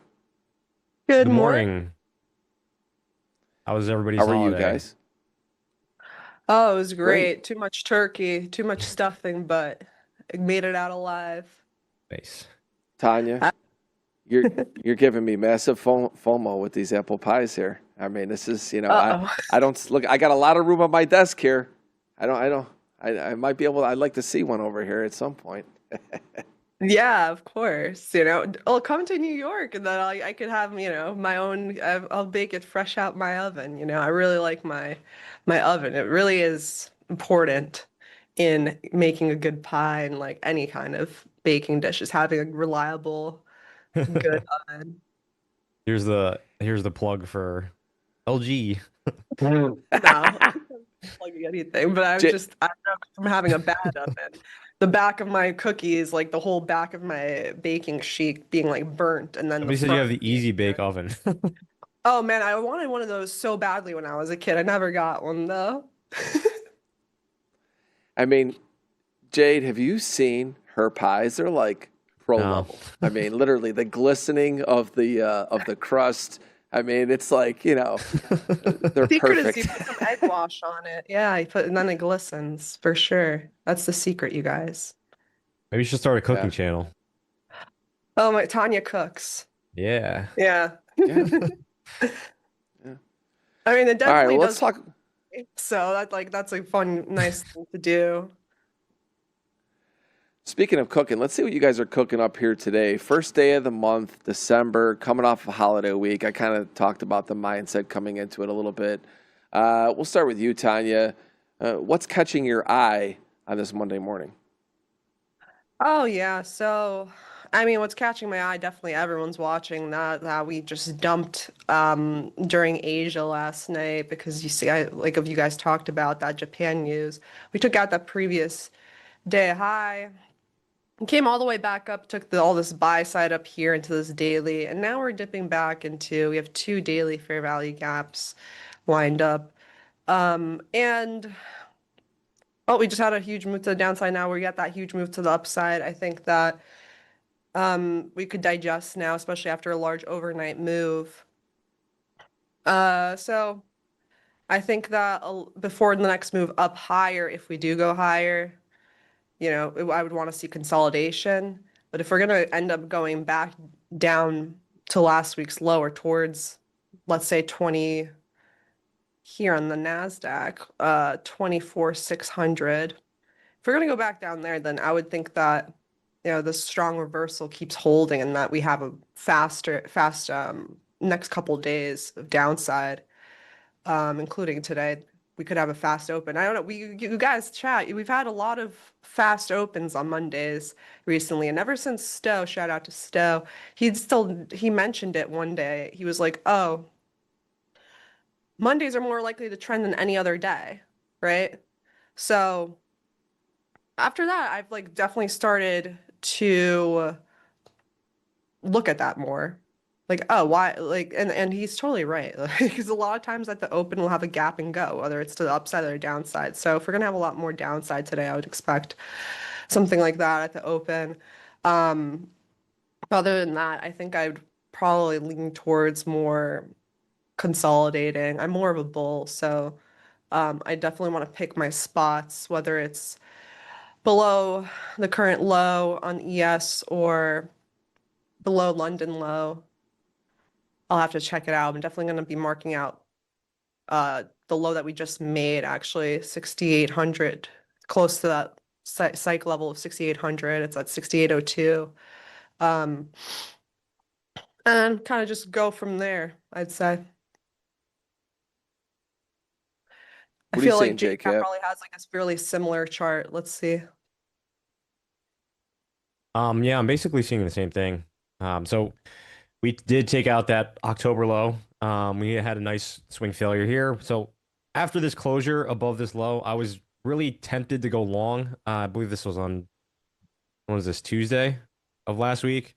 I didn't end up going long though, just because I didn't really want to fight against this large bearish move, and I was anticipating to run the high out here, which we ended up doing. But now that we've done it and I've already missed the move, I could just kind of see that we're just really just stuck in a range since October. So for me, it's a very difficult read, especially with the first day of the month and the last month of the year. Again, I don't really trade a whole lot in December. But I would say if I am leaning any type of direction, I would say it's neutral to bullish. If I kind of recall what we talked about on the last stream that we had, right? We had however many months, 7 months that closed bullish. It only made sense to at least take out one of these monthly lows. But now that we've done that, we've taken out the October low. I'm not so sure on where we're going to head next. Last month did close bearish. It did create a lower high, lower low compared to October. But I would say it's going to be hard, I think, for bears to really be confident in shorting this down to, down to a new low down here. Just because this was a pretty deep flush and a pretty fast recovery, I would say. I was not anticipating this to recover so fast last week. So currently we're trading in between two fair value gaps. This is usually when I'm not doing anything, when I don't really have a good idea of where the market's going to go. If we do reject this daily fair value gap, though, I am anticipating, a return to like 26K, maybe higher. I think going into the last month of the year, though, my expectations are quite low. I can just see that dollar is just chopping around as well, so it's not really giving me a clear picture on what dollar wants to do, and maybe that's having an effect on index markets. I mean, dollar's been a mess since April. I thought it was going to trade up to 100, 101. We kind of took out this short-term high here and then collapsed. So I'm looking at both of these levels because these candles are inefficient for me. They don't have any wicks on either side. So for me, it's more of a coin toss on which one of these levels is going to get taken first. Is it going to be this candle up here at 101, or is it going to be this candle here down at 98? Right now, if this thing kind of rolls over, I would anticipate more so 98. I think the administration doesn't really want a strong dollar, right? They want a weak dollar. So I think it makes the most sense for the dollar to possibly head lower. But again, it's really just been a mess this year. Outside of the first couple months, this market's really just been sideways. So again, it kind of currency markets haven't really been something that I've really been trading this year. Made most of my profits this year in index markets, but that was earlier this year. I think past August, I've had a hard time reading what NASDAQ wants to do, just because it's creating all-time highs, and I typically don't like trading long at all-time highs. Usually I'm looking for a deeper correction. And right now we are really just stuck inside of this range. So if we draw out this range high to this range low, we're very close to equilibrium. So I think where we go from here is going to be interesting. But yeah, I would say I'm leaning more so neutral, slightly bullish. Tanya, have you taken a look at gold today yet? I'm curious what your thoughts are on it, because the one thing that I've talked about quite a bit coming into the first day of the month, go back several months, I talked about it this morning. The one trend that I've seen over and over again on the first day of the month is that gold's been getting bid up. Metals for the most part. I mean, silver and gold, platinum have been getting bid up on the first day of the month, and that's a trend I've seen. Again, first day of the month, come in. If it's bid, they typically stay bid, and so that's kind of like my first day of the month thought process. I'm curious what you're seeing from a technical perspective. For sure. Okay, so this is the daily chart on gold. We just took out that weekly high. I definitely want to mark that out, which I just did. A previous weekly high at 42.87. Yeah, we definitely had already a strong Friday from gold. Wow. Okay. And we just took out that weekly high. I just want to see us hold above that, I think, and hold. Oh wow, those 4 hours kind of choppy a little bit, but back and forth, and it's holding up. So, I mean, I definitely would think that gold can go to back to all-time highs. But I wouldn't be buying it here since we just took out that weekly buy side. Kind of see where we're at in terms of that. If we can hold above it, then I would look for more upside. So I'd mark out 4,300, which is actually 4,299 is basically this day's high. It's basically 4,300. Yeah, I would look to see if it holds that, and then we can go higher from there. Yeah, and especially in the coming days, we could go back to up to all-time highs. Yeah, gold is, there's no stopping it, really. It's kind of crazy. We were on this, I remember, I think it was one of the Arena Cup days or that we ended up going all the way to like 4,000 in gold, and now we're at 4,200. Oh man, crazy. I know. And I was going to ask you, Jay, because you talked about the weakness in the dollar. We talked about strength in the yen. You got weakness in the dollar, also adds strength in the euro, which is going to add. And it's a good correlation for gold. Have you looked at gold at all this morning? No, not really. I'm not really a big gold trader, but I'm kind of sad that I didn't get in at like 3,400 because this consolidation before the run up was huge. But it's been on a tear since. I think it's again hard to, unless you're an intraday trader with tight stops. I think it's hard to look at this market and really say, I want to invest in gold at 4,300. But right now we are just creating higher highs and higher lows as this market just continues higher. We can see that every time it's either taking out previous lows, it's rallying from there. Every time we're getting a consolidation, we're getting a nice markup after that. And like Tanya was mentioning, we do have this previous weekly high. So if we do retrace it all, I would anticipate that it's really just going to be a retracement to go higher and maybe continue towards new all-time highs. Yeah. Yeah, I mean, again, I'm somebody who always looks at the first day of the month and last day of the month's action. It's something I've done over the course of my career. And I've noticed a lot of times when the markets open up on the first day of the month, you find a theme that the market just gets attached to. And I've seen that theme attached to gold throughout this entire year where, over the last week, I'm going, oh, here we go. Wait to see what gold does. First day of the month comes in. It's probably going to be bid again. It's hard to trade it, but typically if it does come in and it's bid, it typically stays bid. That's the only reason why I mentioned it. Again, first day of the month, last month of the year, ease your way into the trading day, everybody. But don't ease your way into hit and click like and subscribe for these two. Setting the tone for us here on NinjaTrader Live here on the first day of December on this Monday morning. Jay, Tanya, I'll see you guys later. Tanya, keep up the food pics. I think you've got something going there, a little side gig for you. All right, guys. I'll see you later. All right. Thanks. Thank you. Did you actually post the pie pic? Yeah, check out On Twitter. Instagram, Twitter? Yeah. I'm not really a Chat big knows what apple I'm pie talking person. about. What's up? Not really a big apple pie person. I'm more like pumpkin pie. Ooh, that's Yeah. a controversial. That's a hot take, actually. It is. It's a hot take. I It mean, is. pumpkin pie is great.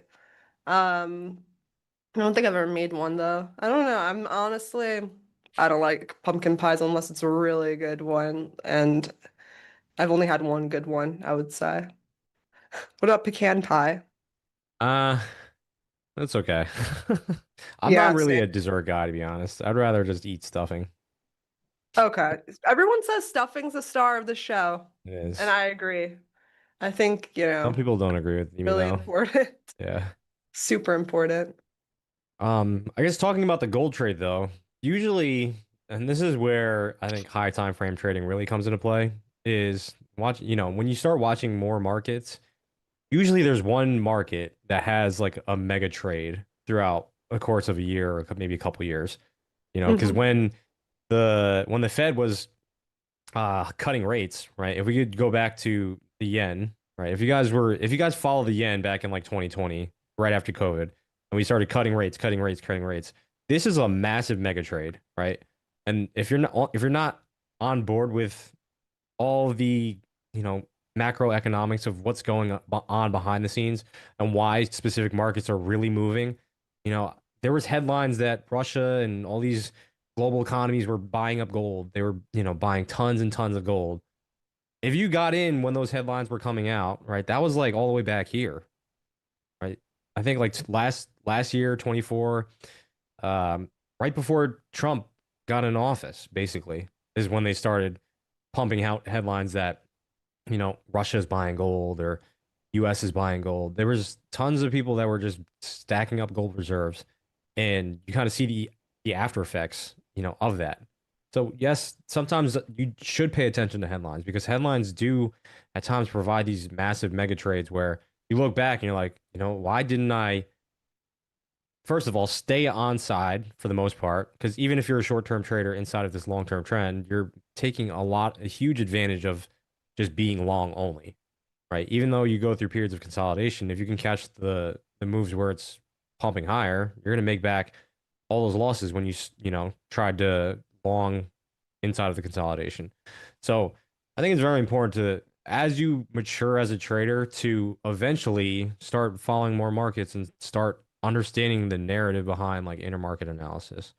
Because I missed out on both of these mega trades. So I missed out on the yen trade and I missed out on gold because I wasn't following those markets. And that, I think both of those situations kind of opens your eyes up to the idea that you don't need to just trade one market all the time, right?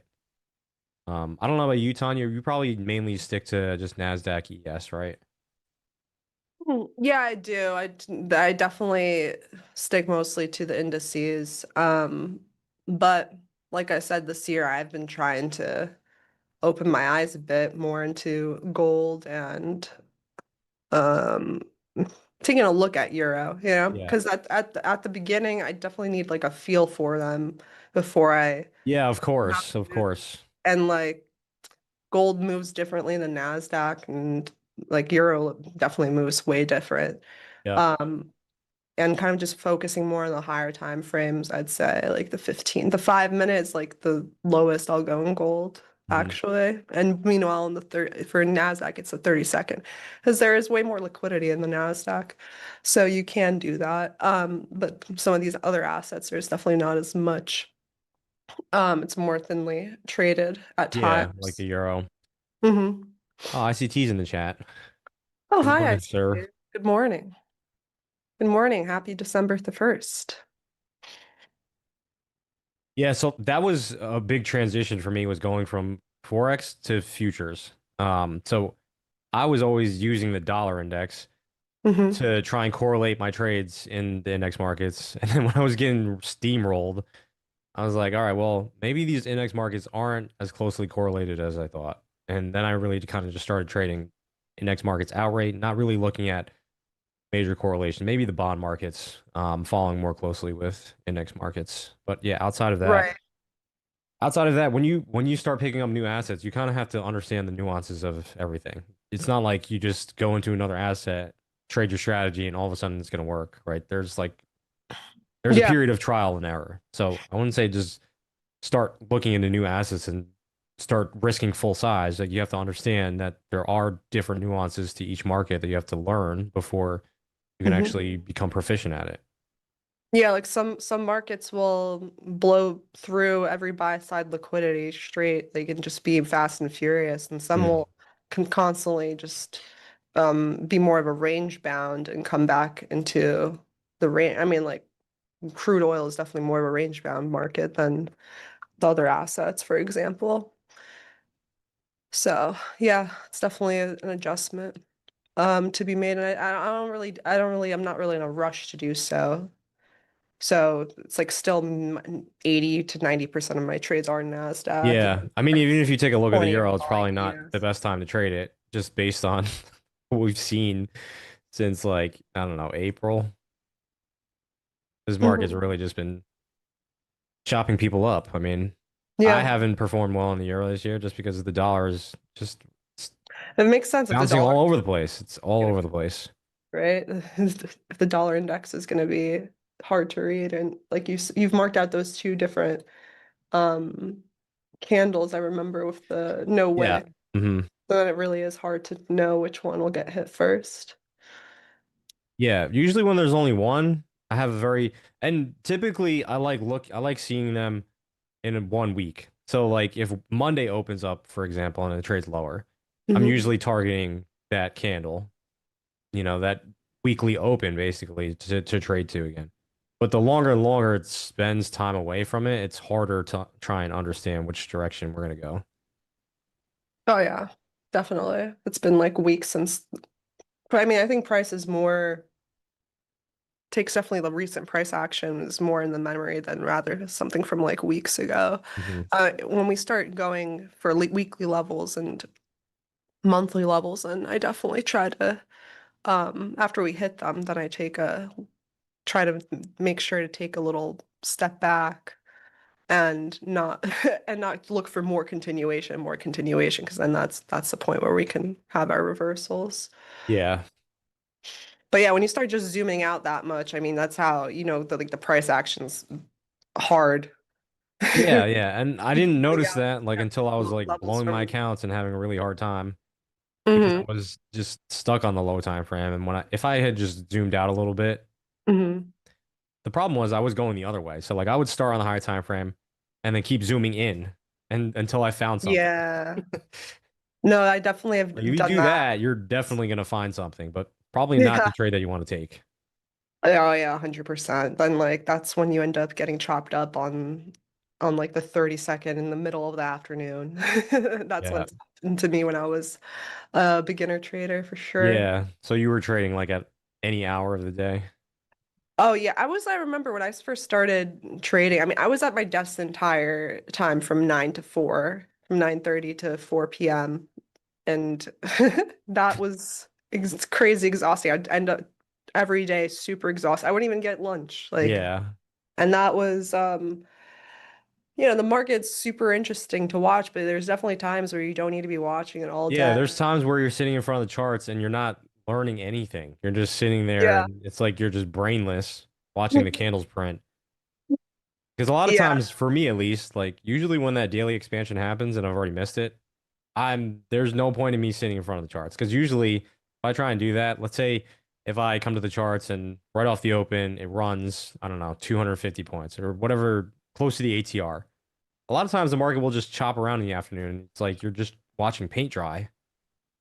Oh yeah, that's the worst. And then that's when you could easily get chopped Well, up yeah, you burn out. You don't want to trade the next day because you spent 8 hours in front of the desk the prior day. Like and you it's, lost money. yeah, And now yeah, you lost confidence in yourself as well. yeah, So it's definitely a slippery slope there if you're trying to trade all day. Um, but yeah, most of the time I'm not really looking at the afternoon sessions, yeah. unless I have specific parameters for that. I would say like if my daily or weekly target hasn't been hit yet, and then I'll look at the 5 minute if it's been cleanly, there's been a manipulation and we're trading away from it, then I wouldn't mind getting in. Right. But other than that, like the New York Open, there's nothing like the New York Open, you guys. We got 2 minutes till the open. We also Yeah, so have we have news. this 4 hour bearish fair value gap. We've already ran out of buy side liquidity.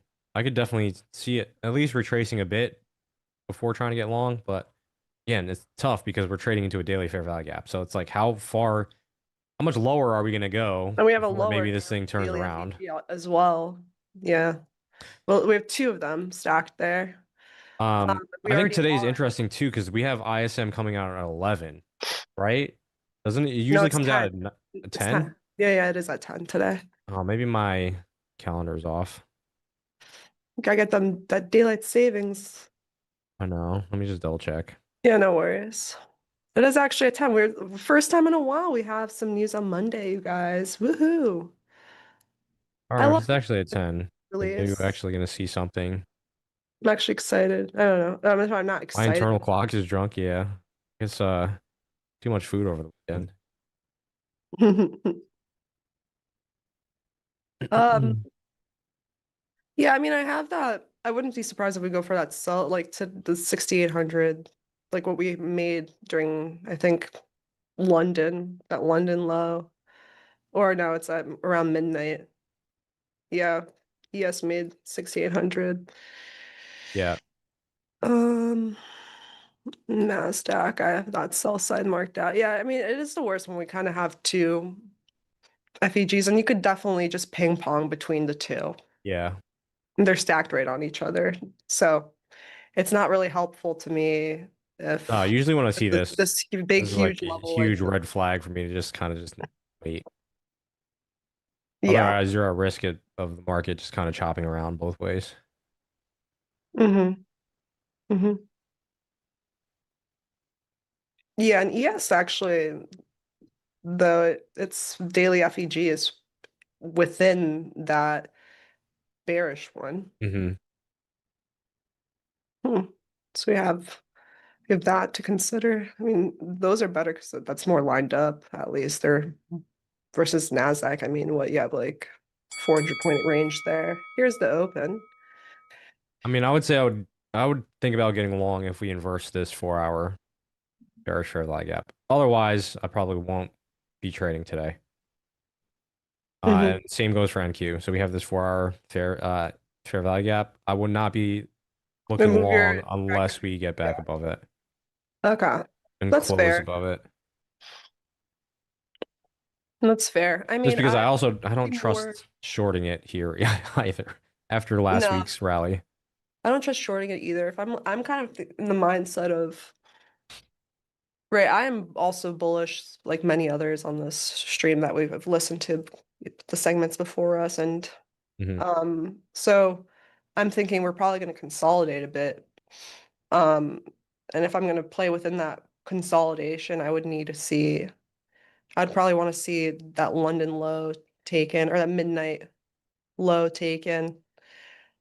And then I would trade it back up to those London highs. And then that's kind of it. I wouldn't go for more than Yeah. that. That's just like a really short term intraday trade to see if that would work out or not. But so far we're literally in the middle of that range that I've marked out essentially. This low and not high.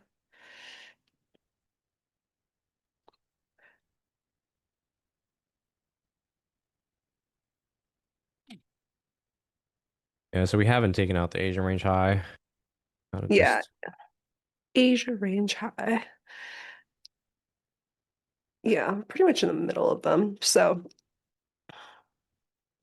take a look on the 15. I mean, those are equal highs pretty much at 4 a.m. and 3:15. yeah. Um, he has actually made a higher high at 4 a.m. Okay, that I don't love as much. But yeah, I think that this is probably the range to be looked at. Let's see on the 15. The 15 isn't really that clean either.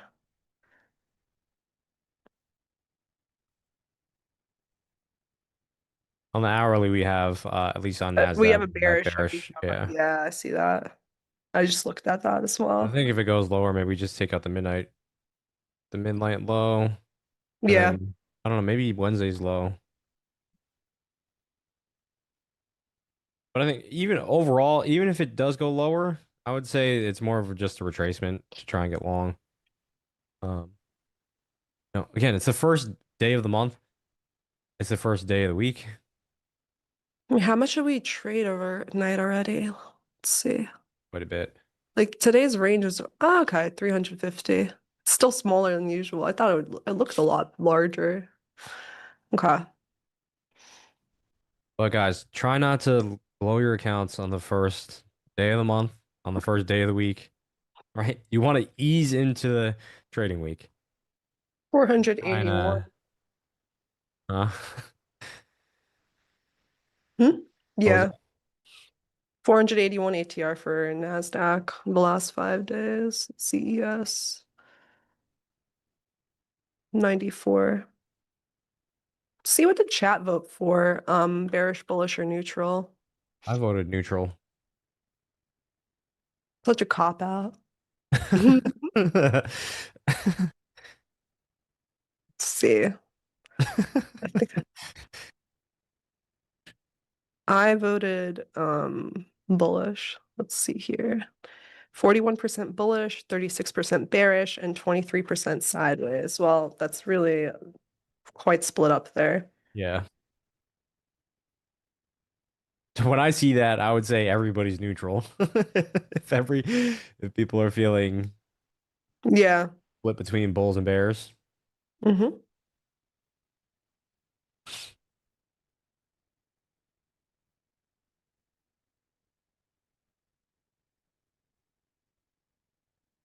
I mean, what I would look at is Honestly, probably there's usually these AMC. consolidations though where people don't know how to keep the money that they've made. Let's say they made money on the short and they made money on the long. And let's say we go through a period of consolidation into the end of the year. That's probably not what we want to hear, right? But you probably should try and think about it. Like think about all the periods that you gave back money. You were trading when you shouldn't have been trading and you should have been sitting still. Like I can Mm-hmm. think about so many moments where I had amazing trades, right? Yeah. The next couple weeks slowly just gave it back over time instead of just taking like a week or two off. Those are like that is honestly what is gonna propel you as a trader, and like you're gonna feel like you've matured as a trader when you know when to sit out, which is not it's not easy to know when to sit out. Like that comes with experience. No. No, yeah, it's like the when you it's the worst when you look back at it and you're like, damn, I would have made more money doing nothing. I would have Yeah. been better off doing nothing. But that's pretty much the I think everyone has to learn that lesson sometimes the hard way. Yeah. I think that's one of those lessons, yeah, you learn the hard way and Yeah, I don't know if there's any like shortcut to it, to be honest. no, Like no. if you sat somebody down that doesn't have any experience, of course they're gonna feel like they need to trade every single candle that pops up.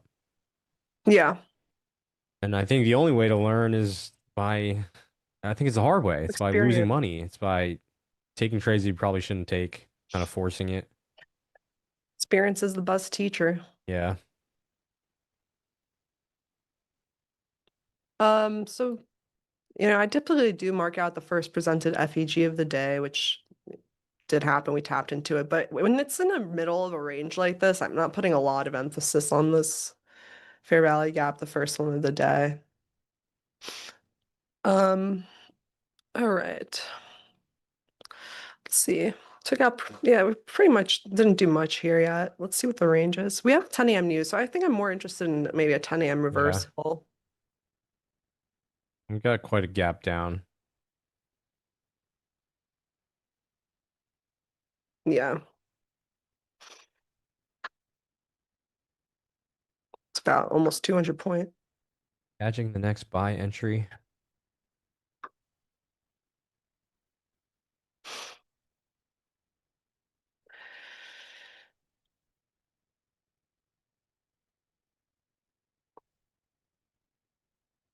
Yeah, so again, I'm neutral to bullish, but I would anticipate if we don't lose like this low from overnight and we don't lose this low, then this market is really just creating higher highs, higher lows since last week.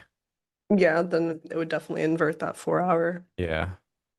Um, Which well, right now, if you're bullish on the weekly, like let's take a look at the weekly. If you're bullish on the weekly, you're really trying to play this as a power of three because you're buying it below the weekly open.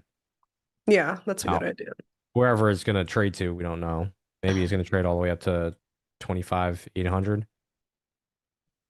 25,800, possibly.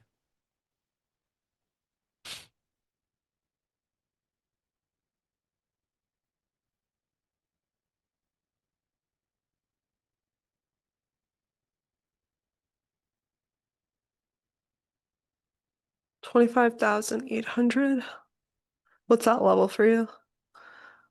Oh, I Just see. this A swing previous high weekly all the way high. back here. Yeah. Yeah. Yeah, okay.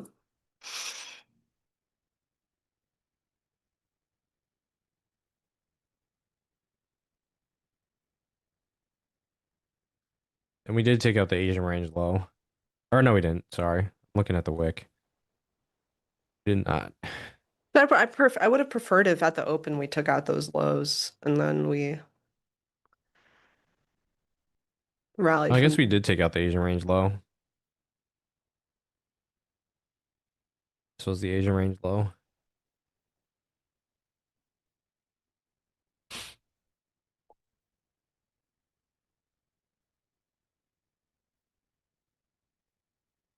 Mm-hmm.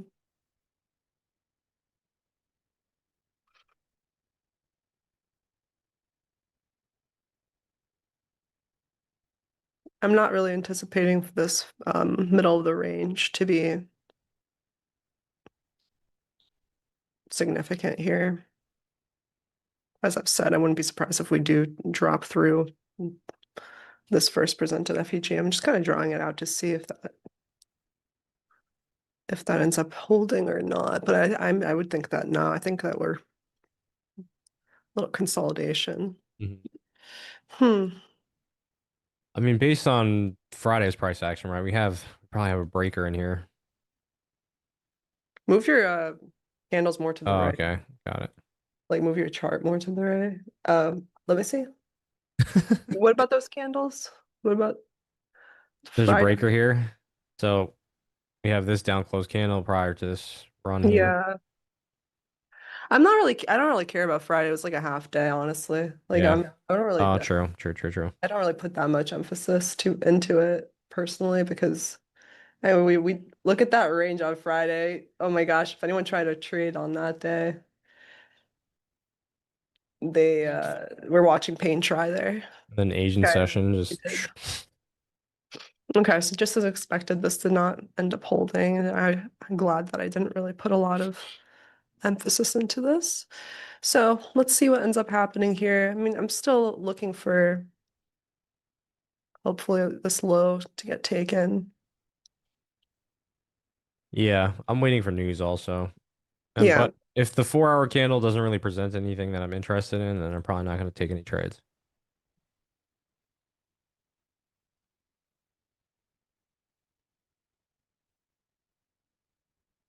I'll try something if we end up taking.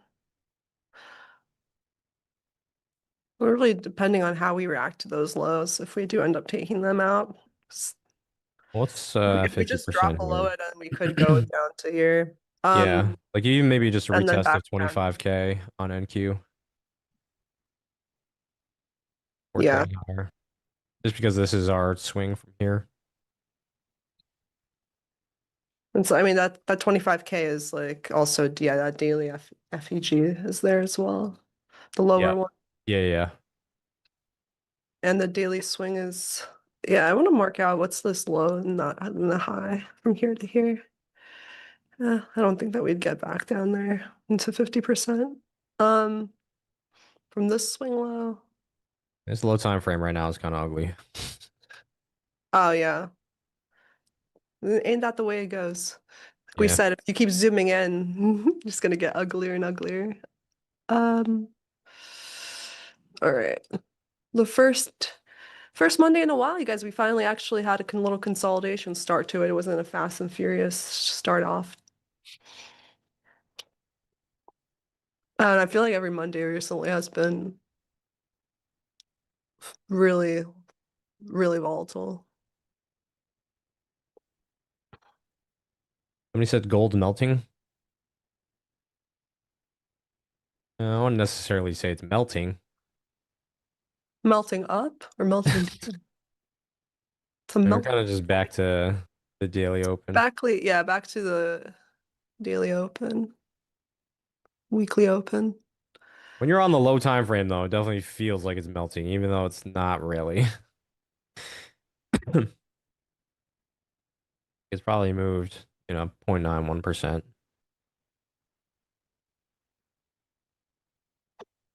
Let's see, gold is flat right now on the day. NASDAQ down 1%, ES down 0.6.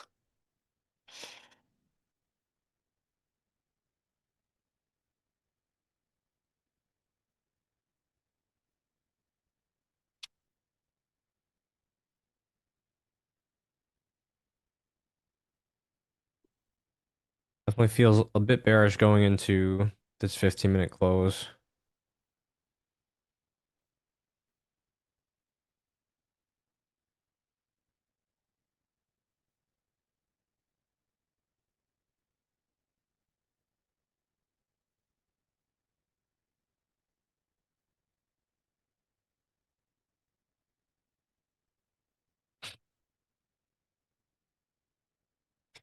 You think we'll be stuck in a small range again?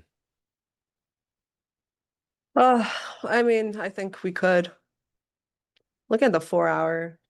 Yeah. Not really doing a lot this on ES at least. On NASDAQ, it does look a little bit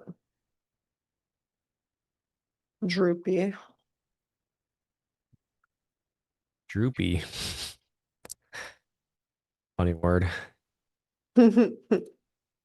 Snoopy droopy. I watched Charlie Brown, the Thanksgiving special. It was great. That was great.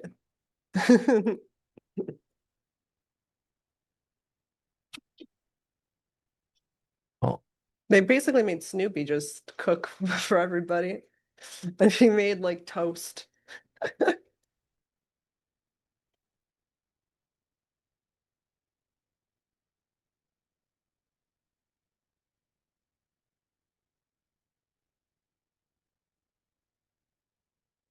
All right.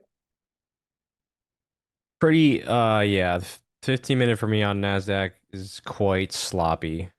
Yeah, pretty uneventful here so far. First 15 minutes of the day.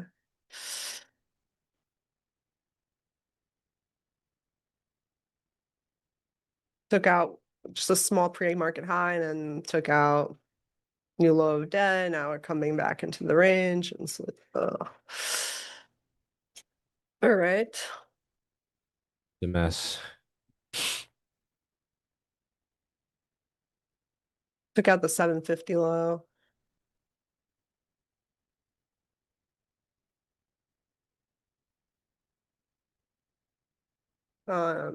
Yes, didn't yes, stayed above that. I don't even think ES made a new low session yet. No. No. Made like equal lows.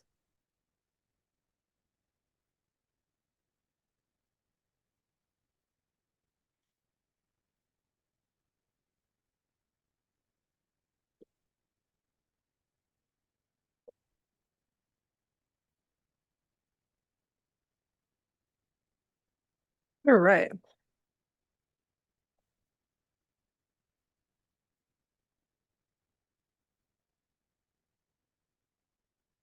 I hope we don't hit this before news. And then I don't really have an idea for the rest of the session. See 4 hour.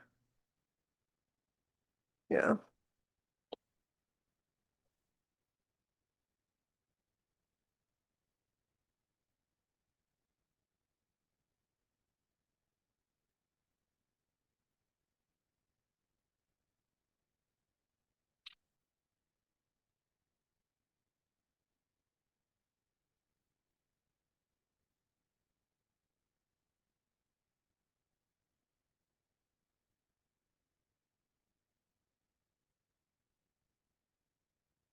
I think one thing that interests me is like all this consolidation from Wednesday into Friday. How we took out the lows there. We took out this consolidation, right? Flushed that out. Yeah. That's true. And we are trading into that It's true. daily fair value gap, but again, we're trading into a bearish fair value gap. So I think any upside price action is going to face some Roadblocks. resistance. Yeah. Well, ES is above its London high now.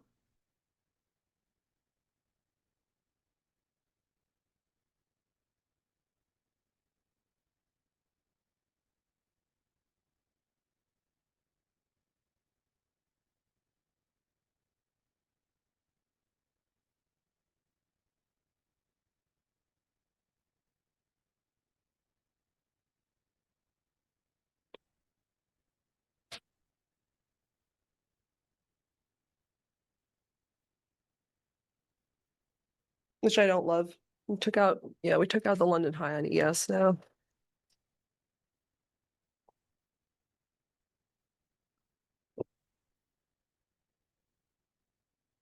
Hmm. Hmm.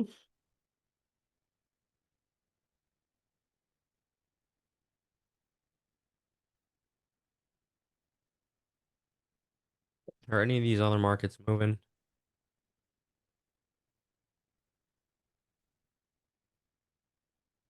The euro kind of traded up towards these highs in here, then getting a bit of a retracement back into the range. So I don't know. This market is really just barcoding a big range.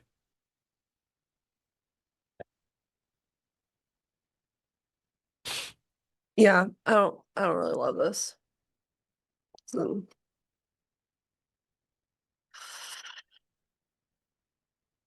looks like a seek and destroy so far.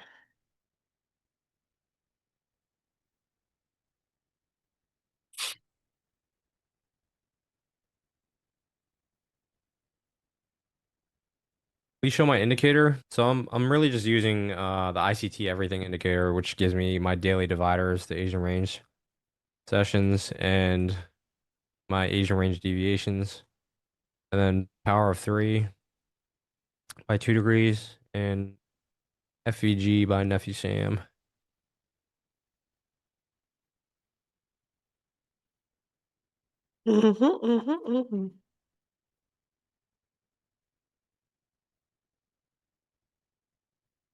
I honestly don't use that many indicators. Me neither. Which one is that? Which one? ICT, fair value gap, ICT everything. The I ICT use the everything calzones one instead. shows like all these daily dividers, just so I can see price action when it's done during the day. It plots out the Asian range, and then it plots out the Asian range deviations. And it also plots out like the weekly open price. So I know if I'm trying to get long, right? Let's say if I'm anticipating a power of 3 on the weekly candle, I know that if I'm trying to get long, I know that I'm buying it below the weekly open with the anticipation, right, that this weekly candle may close bullish. So at some point, right, if we're just trying to position ourselves efficiently inside of a wick, right? If I enter anywhere in here, and let's say the market trades above the weekly open and closes up here by the end of the week, now all of a sudden you're a profitable trader, right? That's a profitable trade. So anybody that bought it below the open with the proper stop loss would have exited all the way up here, right?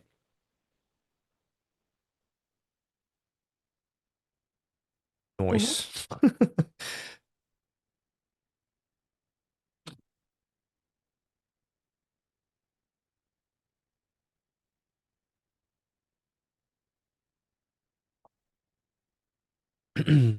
um, I honestly, I've probably only taken, I don't know, 4 trades in the last 2 weeks. I'm kind of wrapping up my year. I don't know if you typically do the same, Tanya, but I, Yeah, I I need so I probably need would like do at least listen 2 weeks, like more. going into Christmas and New Year's. I need at least 2, 3 weeks to like not trade or look at markets at all. So I'll Yeah, review how my year went, kind of mark out like or write down my goals for next year, things I need to work on. Just try and reflect on what happened instead of just trading into the end of the year. You don't get a break. I don't know. I think breaks to but definitely me, the last 2 weeks of the year, yeah, needs yeah. a break. So many people they don't take breaks. Like, Yeah, and then that's what happens. Like you can easily just steamroll or yeah, burn you burn out. out. Like when I mean, I get it. When you're trying to learn and educate yourself, you're spending hours upon hours upon hours. It's But really you have to ask yourself, is that even like efficient? I yeah, think it's much easier if you like dedicate, let's say if you're working a full-time job already, dedicate 1 to 2 solid focus hours per day towards trading. If you try and do more than that, now you're doing like 2 things kind of half-assed. You're doing your job half-assed, you're doing yeah. trading half-assed because you're not putting all of your energy into it. Yeah, work smarter.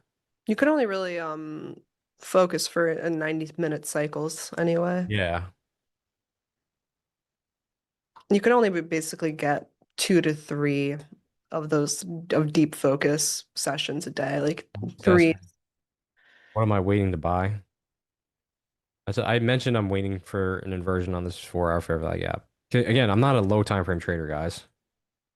Whatever you guys might think, I typically will trade an hour or 4-hour time frame, sometimes 15-minute.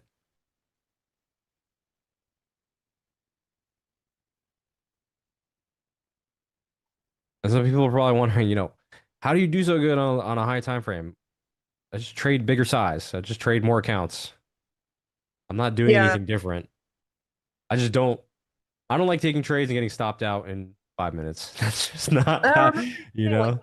you were taking like three micros or something, just like Yeah, 20 yeah, accounts. So hmm there's something to be learned from that. yeah. Like even in the cup, in the championship for NinjaTrader, right? I Yeah. took some trades in the morning. I held them all day long, and then Hmm. by the end of the day, I think I ended up like $200 or something, Yeah. maybe down $200. But at one point, I was down like 1,100. I didn't I didn't take any additional trades though. I just was comfortable with Held. the drawdown, just left them alone. And as a high time frame trader, you kind of have to do that. You have to have patience with it. So I think this is going to be interesting because we're about to get, well, if it Yeah. does close here, we're going to get a 4 hour bullish engulfing candle, and maybe we're going to invert this 4 hour bearish Yeah. fair value gap. Oh, it seems like yes, it's So if it certainly. does, I think we're probably going to target this high back here. Which high? Overnight high. Um, this was from, yeah. Yeah. Honestly, with the day on Friday, I don't even know when this was. Yeah, this is like overnight. Yeah, that was like Six. yeah, It was that like right at the rollover, basically, right? yeah, right at 6 p.m. open, I believe. Yeah, 6 p.m. open. Not rollover, sorry. Sunday night open.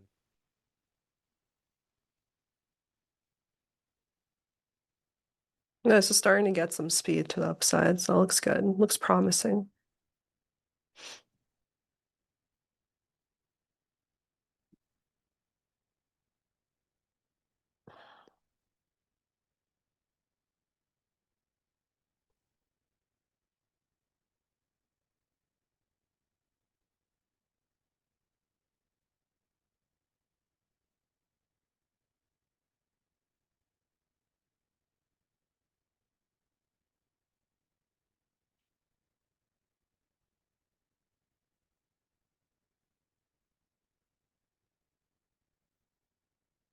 We got 3 minutes to go.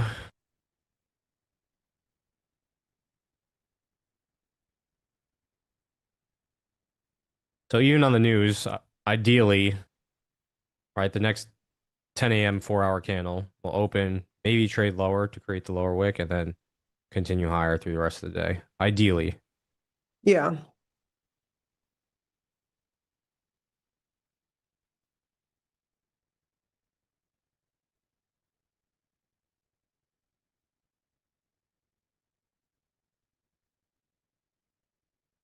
Or can just start running. I mean, I see this bullish breakers happening. That we broke above that 938 high and those London highs. Something to be noted is Nasdaq did take out 750 low. Yes, didn't stayed higher, so you have a divergence there. Um, okay. What's the number? What number?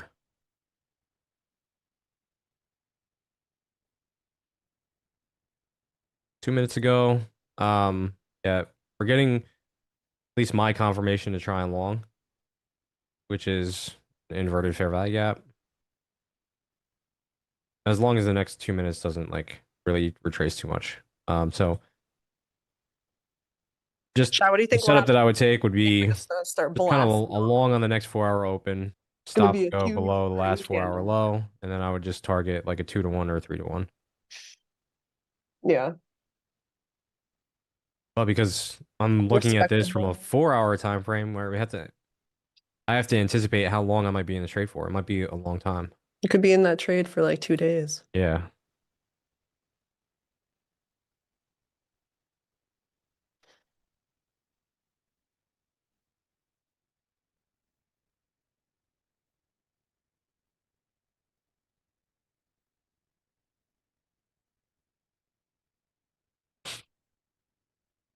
I do like that. I took the a standard deviation of that, a projection of that false move lower from where we hit the new low of the session earlier. David, And this I'm guy. where the -2 extension is near those overnight highs. I like that. No, so David as is asking, an engulfing candle doesn't have to be the opposite. No, it doesn't. An engulfing candle just has to engulf the previous candle. Doesn't matter if it's bullish or bearish.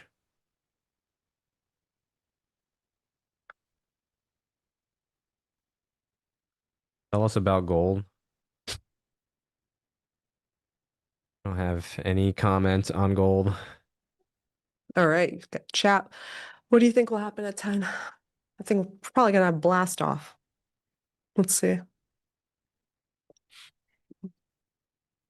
Okay, buy side is here. I mean, it would make sense to me at least. Mm-hmm.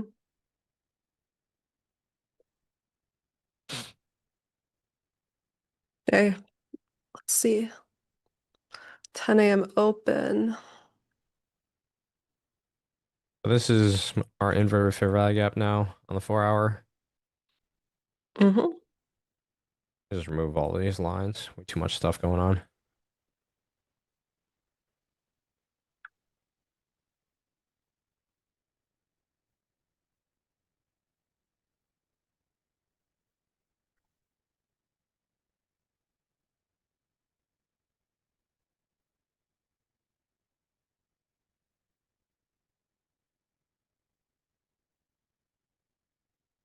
Not much of a reaction, huh? Oh, give it some time, I think.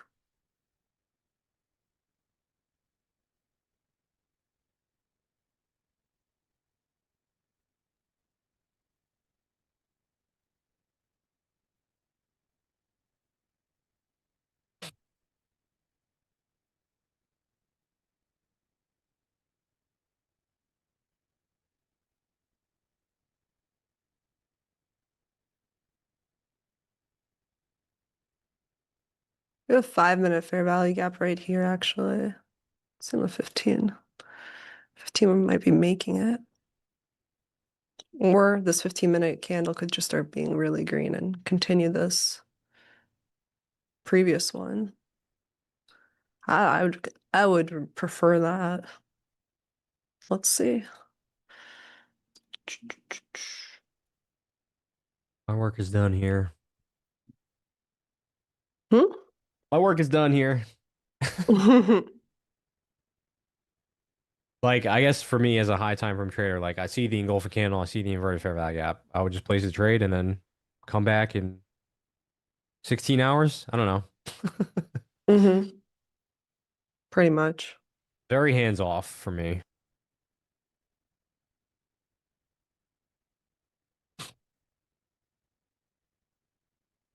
I wonder if yeah, dollar is kind of just retracing.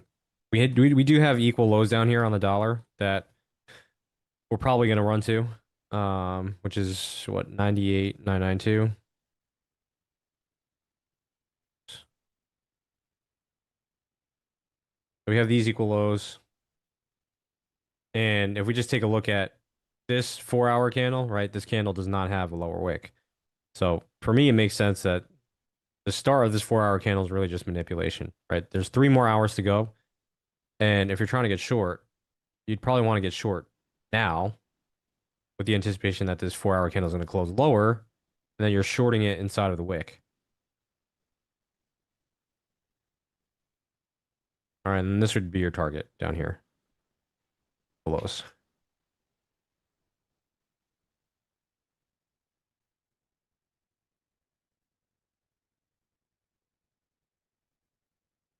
Yeah. So if that happens, Euro should trade higher.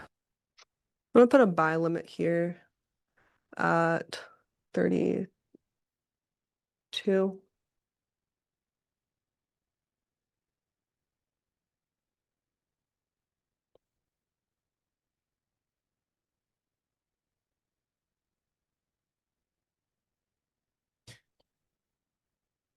There's like a 15-minute break or bullish breaker in here, but actually, I mean,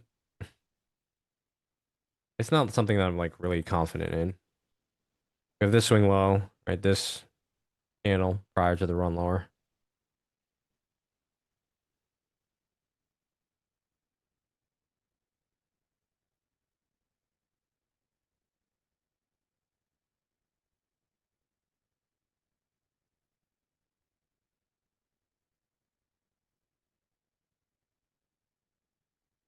How would I trade this if I was still trading Apex with trailing drawdown?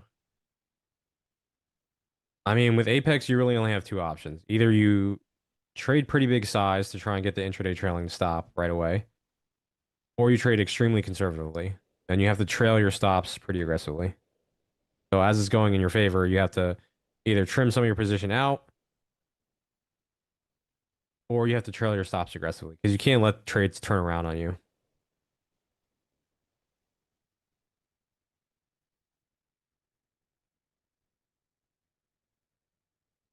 Should be getting filled here right now. Okay. All right, people, I'm in the trade. Woohoo. Let me make sure I got everything set up.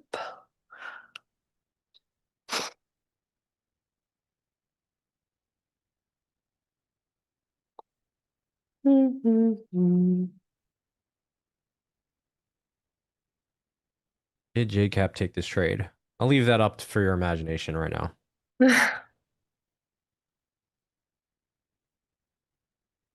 Yeah, no one cares about Tanya's.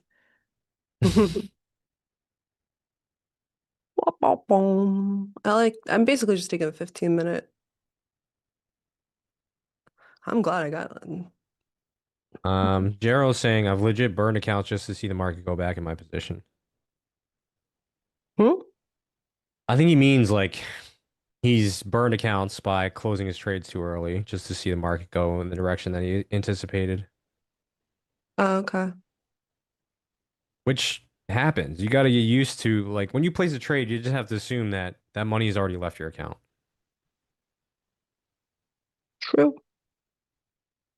Because if you do that, now you're really treating it like a business, right? Businesses have expenses. You're going to have losing trades as a trader.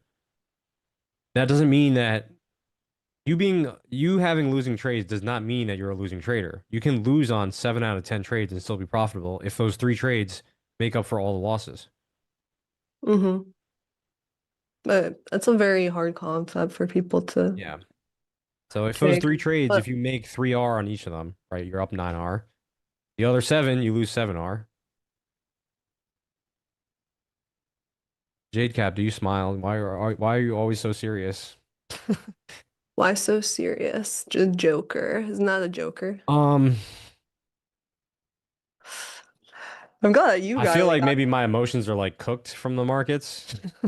Like I don't get any excitement out of trading anymore. The market has aged him, guys. Yeah, no, legit. Like you ever see like the trader before they start trading and then like 5 years after trading Yes, and that guy Harold, like yeah. with his coffee mug. That's me. Mm-hmm. Woohoo.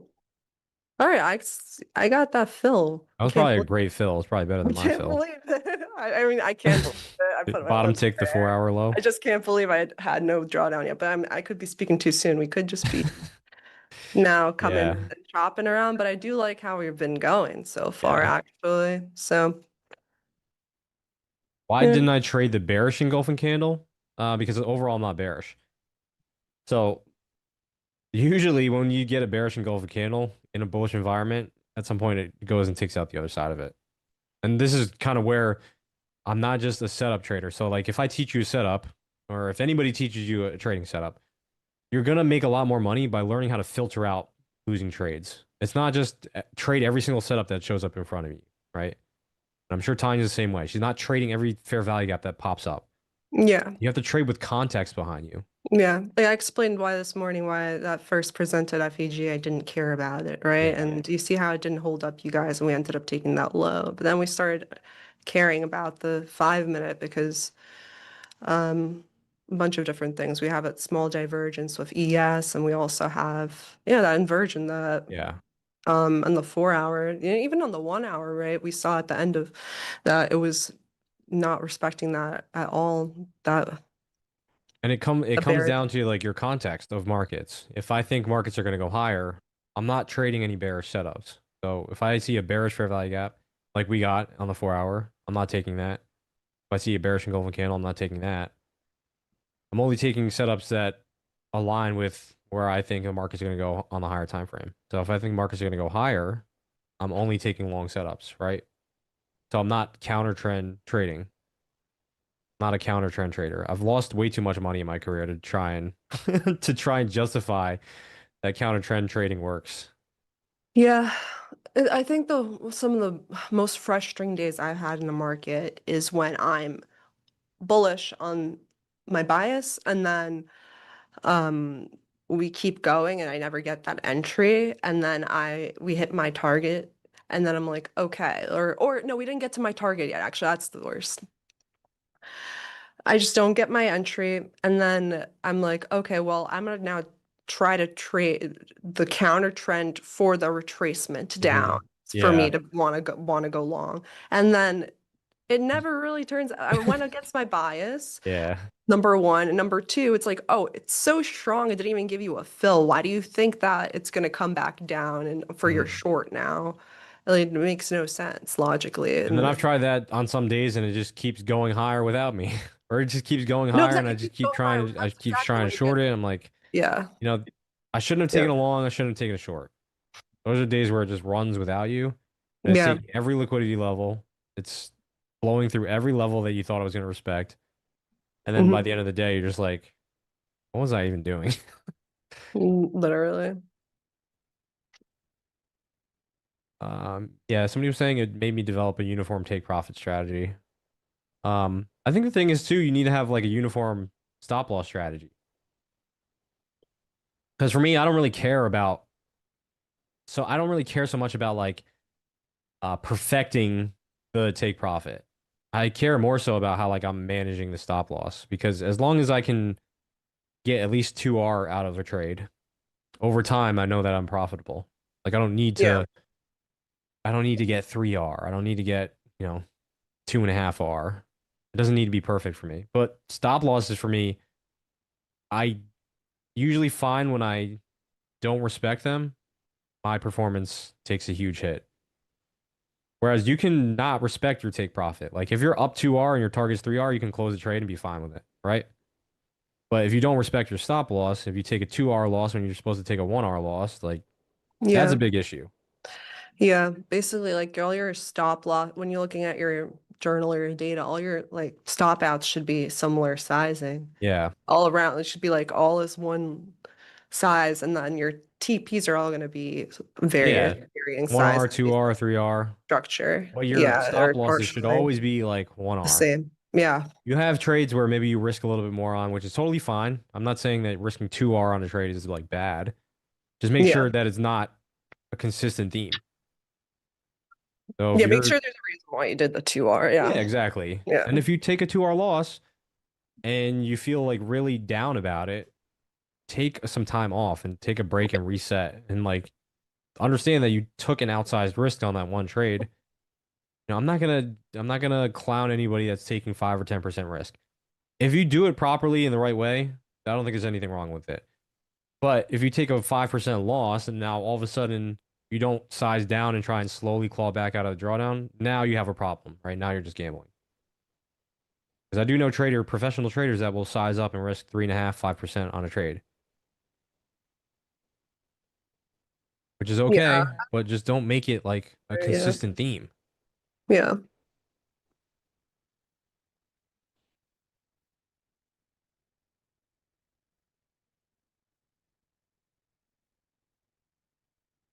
I mean, so we had the news come out pretty slow.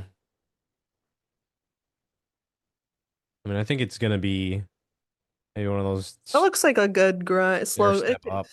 It Yeah, can it's a be. slow Looks grind like a up, slow right? grind up. Also, like it starts out slow, and then we'll see the prettiness unfold. I Trump believe. tweet. I believe that this I think that this could, yeah. I mean, what we have a 300 point day so What was far, and that? the average is That that. It's Jeopardy? edge Jeopardy alert. bell? Hmm? Edge alert. Edge alert. Oh no. Yeah. Yeah, we need a Trump tweet. We need something. Some ball.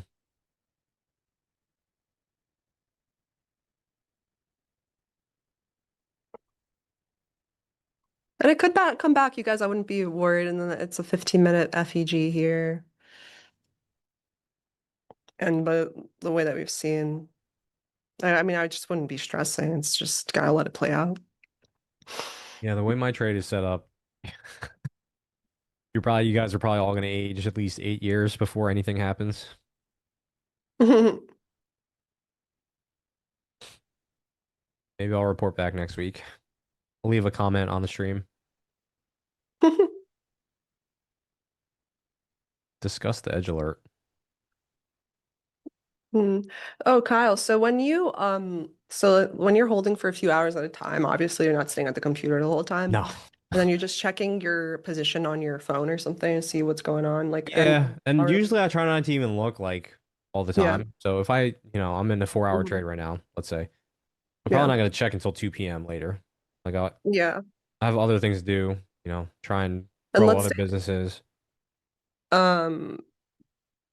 do you put like an alert when it gets close to your TP or stop out No, then? not really, because if it's going to turn around like really hard, I should know if there's like a news release or something that comes out. Okay.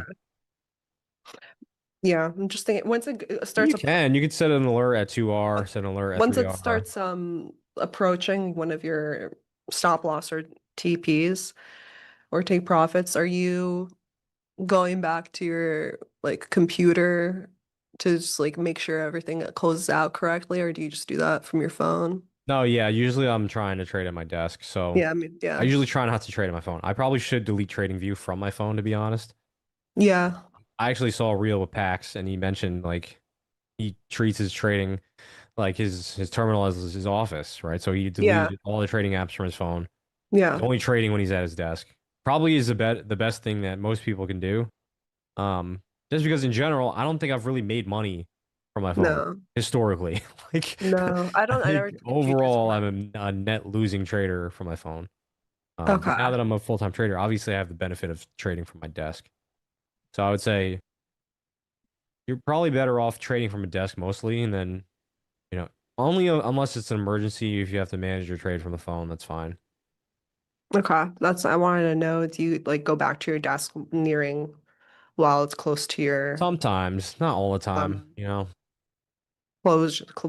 like near your trade closing out soon, just to Yeah. make sure everything like you don't get overfilled on one account or something, you know? That's what I would do too. Yeah, I don't like, I never trade from my phone. I have TradingView on my phone, but I try not to open it too much.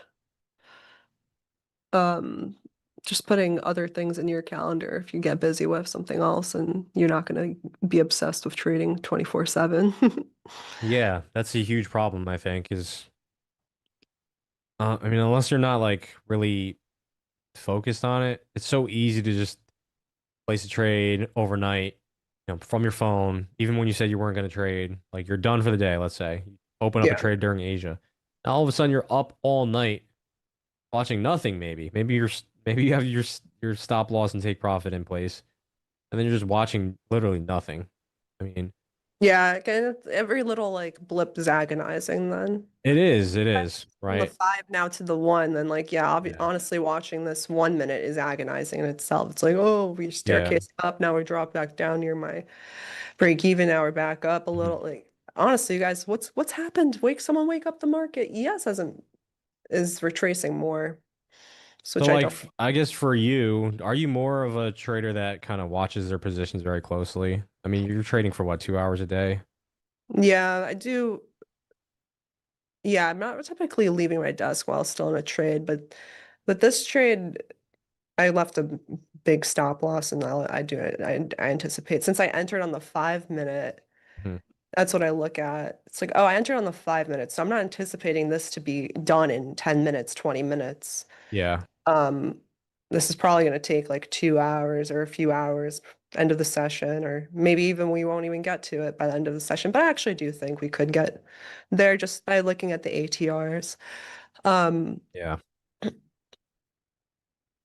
yeah, And but yeah, I guess for a thing with me, like because I am more of a swing trader, I tend to have to hold positions through overnight sessions, through additional news releases. because I'm not gonna just close my trade at like a 0.5 R, right? Like if I'm risking 1 R on a trade and my trade is only Yeah. up half an R Yeah. and we're at rollover, then I just have to make sure I have the margin to hold the trade overnight because Yeah. let's say over time, right? I'm constantly closing my trade at a half R, half R, half R, and Yeah. then I lose 3 in a row. Well, now Mhm. I'm negative, right? So No, depending on how exactly. much risk I'm putting on and whatever my time horizon is, Mhm. I need to make sure that I can hold it long enough to extract 2 or 3 R out of. And on the 4 hour time frame, it takes a long time to get 2 or 3 R out of, right? It does. Yeah, it really. I mean, yeah, you're entering on the hourly or the 4 hours, so you're Yeah. gonna be definitely holding for a while. Yeah. I mean, I might be in this trade for 8 hours. It might go 0.25 R from here. Like, Could be. It's happened before. It'll happen again, especially in a long trading career. Mm,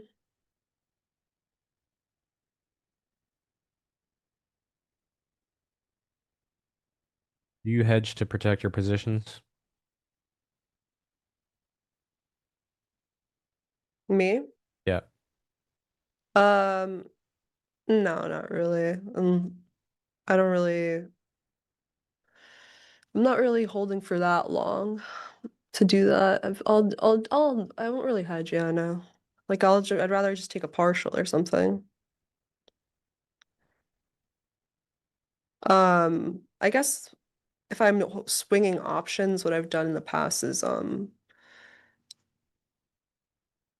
Somebody I'm said like hedging long means you don't know option. what you're doing. What's up?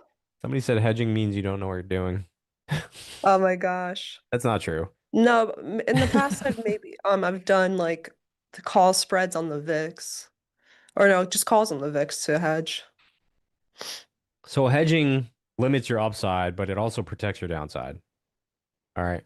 That doesn't mean that you don't know what you're doing. Otherwise, people wouldn't be running hedge funds. That doesn't make any My sense. my answer was gonna be no, I don't hedge because I'm not a And hedge fund. that's a No, crazy statement. I'm not like yeah, that is a crazy statement saying that, but No, that's I don't. Futures really aren't made for hedging. Options, I yeah. would say, are made for hedging. Yeah. Yeah, yeah. Features I don't see it. I've heard Pac say a different interesting way of taking partials though is Hmm. if you're like long 2 or 3 minis and then you Short could micros. with the micro, yeah, which Yeah. isn't hedging, it's just like another way of taking the profit, Yeah. When you which hedge, is you definitely cool. limit the upside, but you also protect your downside. Hmm. Yeah, I'm not saying that you can't hedge with futures. I'm just saying it's probably more effective to do it with options.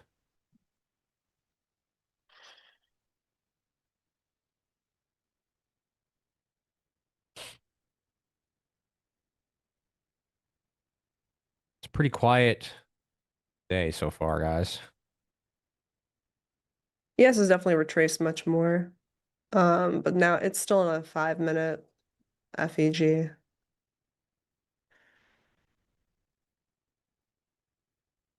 I like that NASDAQ is the stronger one. So I'm in NASDAQ.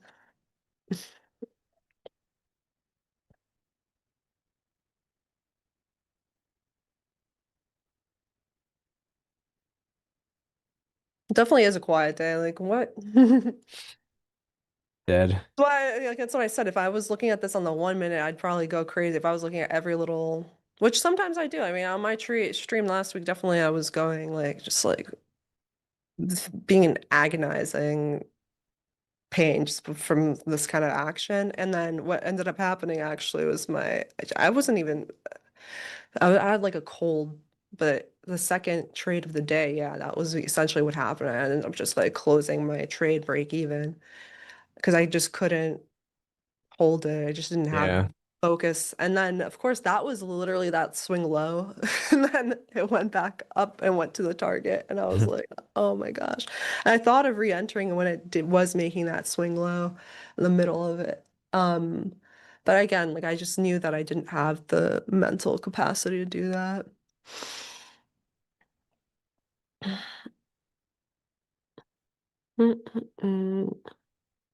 And if you go on a higher time frame and you're limiting the amount of trades you're taking, then it's just easier to stick with it. It's easier on your mind too. I mean, some Yeah, don't like it. I did not enjoy.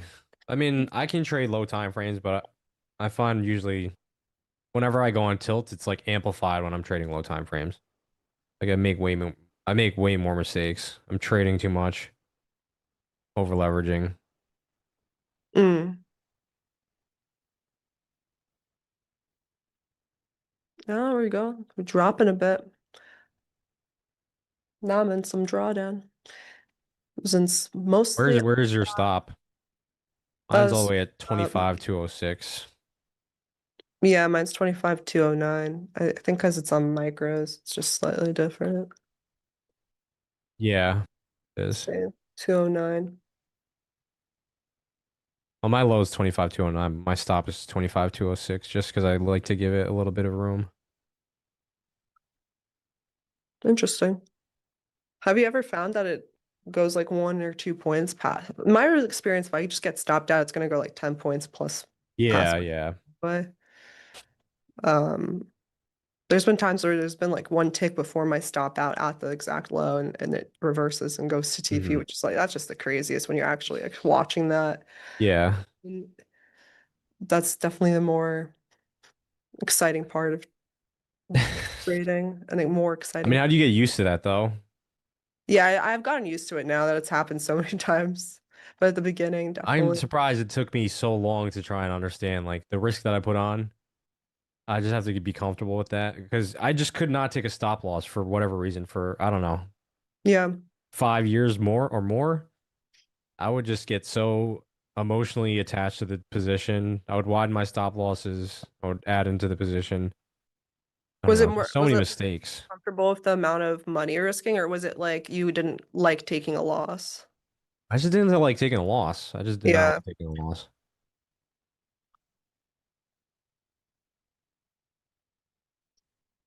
Well, not break even again. Chat, you guys were mostly bullish. I know most people are Somebody's on my asking why am side. I giving this side glance? Because my chat screen is over by the camera, guys. I have 3 screens, so yeah, we have extra screens for Yeah. other. ICT said tuition. I guess. I mean, Full market tuition. I think I overpaid. I think I paid them too much. There's no FAFSA in in the market. No one's gonna help you out there. You No, gotta it's pay yeah, that's attention true. yourself. Honestly, I don't think anybody is gonna help you. Mm-mm.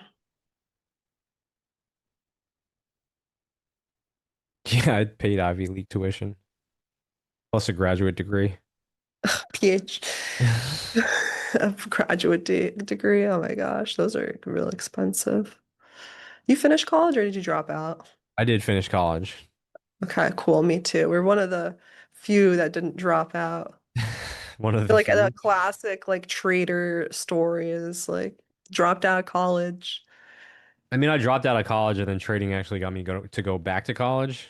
And I Hmm. thought that I studied business and finance, and I wanted to get a job in trading outside of um or a job. I wanted to get a job in trading. I ended up working construction instead because nobody wanted to hire me. My grades were terrible, by the way. I mean, I wouldn't Right. say they're terrible, but not Well, like it's good just enough really to. competitive to get into Yeah, like was something not like good enough that. to get onto a trading floor. Because trading, legitimate trading floors, they're looking for people that came from Like, MIT or freaking or in business school, quants. Not looking yeah. for some guy that, didn't graduate with top honors from a private school that didn't really have a network. ICG is asking what are my 2026 goals or what are your 2026 goals? Oh yeah, I mean, New Year's resolution already started for me. I went to bed last night at 10:30. going to bed, getting to bed at 10:30. I have process goals and then outcome goals. So I'll share some of the process ones. Yeah. Um, 8 hours of sleep a night. Um, I have a I have a whole list out there. Um, let's see. Let's just see this. Okay. Um, I think literally, I'm sorry, I always talk about sleep, but you guys, I feel like half of people's issues with impatience and other emotional issues will go away if they go to sleep, get enough sleep. Yeah. I think for me, I'm just trying to get back in a good routine. Um, grow my real estate business, and then also try and get more funding at this prop firm in Chicago. Um, because it's legitimate. It's not a retail prop firm. It's a legitimate institution. But that requires me to improve my trading skills. So I don't. Yeah. I think every single year, I've always looked at trading as no matter how good you get, or no matter how good you feel after a trading year, like maybe you smashed your trading goals. There's always another level. It's like, it doesn't matter how much money you can make. There's always somebody else out there that's probably doing way more, making way more money. And, you're Oh, trying to try to aspire to that. Because even the guy that's making 25 million a year, there's probably somebody over him making 50 to 100 million a year from trading. 100%. And then those guys are like, well, how do I get to that level? You know? There's always another level to be had, really. I think Yeah. a lot So, of it though is emotional. Like, how do I manage my emotions when I'm trading bigger size? Because the guy that mhm. traded and made 25 million probably could have outperformed the person that made 50 million. Maybe the person that had 50 million had more capital. But it's just about like looking at, I guess, Yeah. your biggest flaws. I don't know. It's interesting because no matter how many years of experience I have, I always go through periods where it doesn't feel like I'm a professional trader. Maybe it's like imposter syndrome, where it feels like, I take a trade, it goes straight against me. I'm like, or I go on a losing streak and I Yeah. just feel like I'm never going to be. Confidence is shot. Yeah, yeah. I don't know. You guys can probably attest to this. Like, whenever you go on a losing streak, sometimes it feels like you're never going to be profitable ever again. Like, Yeah. you're Like like, you're not at this is it. trade. My run is over. I'm done. Yeah. Like, or the market's against me. Yeah. And then you just got to slowly build up your confidence again. Yeah. Read market wizards because a lot of those guys trading hmm huge. Those guys were making hundreds of millions of dollars. And the interesting thing was they Yeah. all traded differently, but they pretty much all said the same thing. And a Yeah. lot It of had it came something down to common. risk management, psychology, your process. Oh, who was my favorite interview? Um, I can't even remember some of the ones that were on there. I would say Ed Seikota's like jumped out to me the most because the way that he talked about his trading setup, like not his setup, but like his environment. I think he was trading on like Lake Tahoe or something. It's like some secluded cabin, and he just had quote screens, and he was just making decisions by himself, just like isolated. I think maybe that's my ideal picture of trading.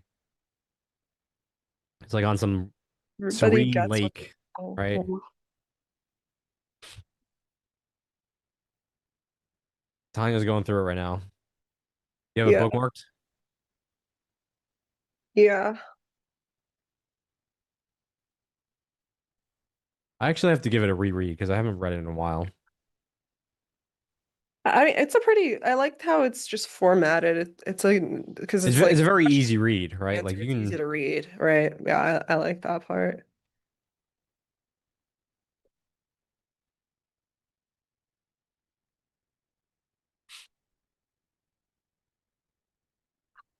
We Mm. should get an interview with Jesse Livermore though. That guy. Oh my gosh.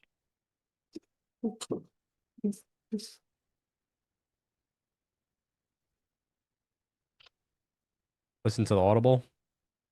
No, I like reading.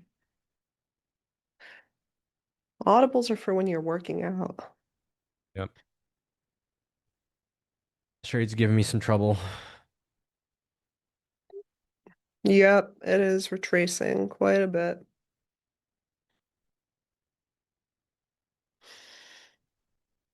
I heard you should listen to Audible and read it at the same time. Like, are you joking or are you No, no, serious? no, no. Yeah, I'm not. Seriously?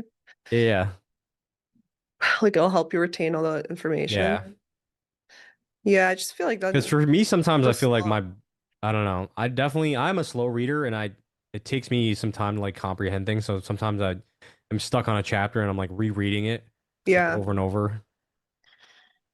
Yeah, that's how I know I need to take a break from the reading for a little Yeah. bit. But I think if you Like, listen to the audiobook while you're reading, um, yeah, then it helps you I would not say like it's doze off. yeah, it helps you not doze off and you can maybe comprehend it a little bit faster.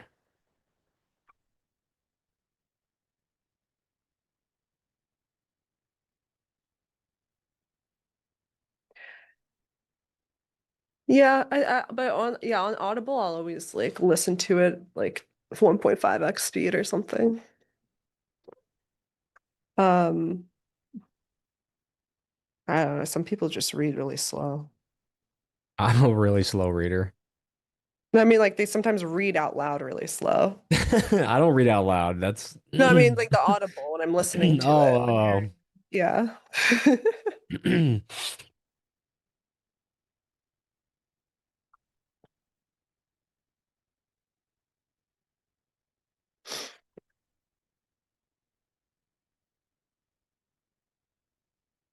Yeah, he said that he handles a losing streak by trimming down his activity. He waits it out. Trying to trade during a losing streak is emotionally devastating. Trying to play catch up is lethal. Yeah. Word. I mean, Oh, so one of my getting a mentors in little bit of Chicago, I guess bounce he's close finally. with Paul Tudor Jones, and he was telling me that Paul Tudor Jones just goes down to like one mini when he's on a losing streak, which for him is Really? like Yeah, which is tiny. nothing. You know what I mean? Like he's Yeah. literally nothing. And that's something that I'm trying to get used to too, is like when I'm in a losing streak, there's nothing wrong with just going in and placing one micro just We're to get a getting feel. You know, even if you yeah. get 2R out of that one micro, who cares about the dollar amount? At least you know that you're reading the market properly. Yeah, then you're getting some confidence back and at least you Hmm. had something in the game rather than just like tape reading Yeah. and it kind of like feels like that might have been hindsight or something like that if even if you do tape read it correctly, just having a little bit. I agree. And sometimes, having just one micro, I like that it will help you just read the market a little bit better too if you see how it's fluctuating from there just to have something in the market to then, Yeah. if you know what I'm talking about. Unless you're a trader that, if your finances are in a rough spot and you're trading for money, then obviously you're going to have a hard time doing that because you can't, your life is dependent upon trading. You can't size down. You're like, I have to pay my bills. I can't size down right now. And I Hmm. think like I really only found success in trading was like when I kind of fixed my finances. Yeah, totally. Trading out of like desperation, it's the worst. Hmm. The worst. That's when I think it was like 2022. That's when I had my biggest losing streak because I was just trading out of desperation, trying to make it work, just get one small win or something like that, and then just putting random stuff on there, and you're just snowballing. Hmm. Hmm. Also, I think from when I read Best Loser Wins, Tom Hoggard was talking about he was at the Wimbledon and another golfer was sitting next to him and he was asking him like what's the major difference between you a professional golfer and Tiger Woods, and what he said was Tiger Woods has a really good way of forgiving his mistakes and forgetting about them at the next hole. Yeah. Yeah. So like if you just I'm pretty good at that. Honestly, I can wake up the next day and Like short-term memory, I right? forgot. Yeah, I forgot. I don't remember what happened yesterday because I'm so focused on what happened here. It was happening right now. Maybe I don't know. I think that's a good short-term memory to have. Especially if I dealt with it yesterday, so it's not in my head really anymore. Yeah. Really.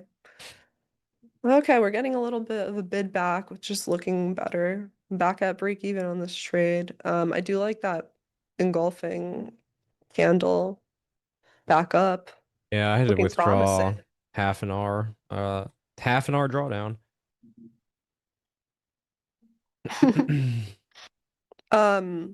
Yeah, I'm liking the look of it now.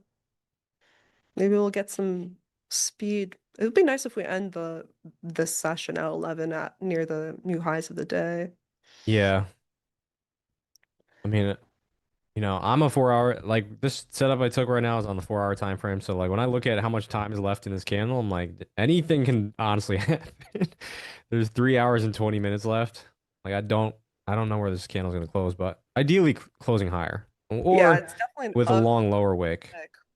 ugly, ugly wicks on the 4 hour. Um, We came back into 50% of the previous 4 hour, I think, just now. So yeah. that looks But promising. do you feel like, I mean, I'm going through, I would say I've been going through maybe a little bit of an identity crisis as far as like what type of trader I am, because I still haven't figured out if I prefer swing trading or day trading. I think there's pros and cons to both. Yeah. Um, for me, I used to I when I tried swing trading in the past, maybe like 5 years ago, I could not do it because I would stay up all night. Just I wouldn't be able to sleep. I wouldn't even be like watching charts so much because I would be swinging options positions and Yeah. and those were in like individual stocks and those are literally closed but I would be waiting until maybe 5 a.m. Um, But it's just on your mind, even if you it's don't, on my even if you're mind. not looking at the charts, like it is on your mind. Like, Yeah. you put your Um, phone down for 2 hours, like, did I get stopped out? yeah, so I don't think I'm there yet for swinging more often. Like I'll still take some swing trades, but like I said, it's really just according to like specific criteria, and it's because I have a good feeling about it. I'm pretty confident on the daily. Otherwise, still, when I'm in those positions, I'm checking my trading view chart on my phone like every hour of the day. And it's like not a good, Yeah. not a good obsession to have. Um, and then like looking at the P&L. So that's a process to just, I think that's a process in itself too. So I'm not, it's okay for, like I said, it's okay for me to be doing that. And I understand if as long as I'm not changing my stop loss and changing my position, Yeah. but it's But still even like some of the swing annoying. traders that I follow, they do mention like they try and just allocate 2 to 3 hours of the day where they're managing positions, whether that's at the open Yeah, or at the close. Sometimes, I've heard people that say they only manage their positions at the close, or they only open yeah, positions around the, that's a good point. around the rollover because they're I'll trading keep the that in daily mind. candle, right? So like they're trying to trade the daily candle. Maybe they're using the previous day's low as their stop loss. That way they're only looking at charts for 2 hours of the day, That's a good managing their point. trades. You know, as a swing trader, maybe you don't need to look at your trade for the next 24 hours.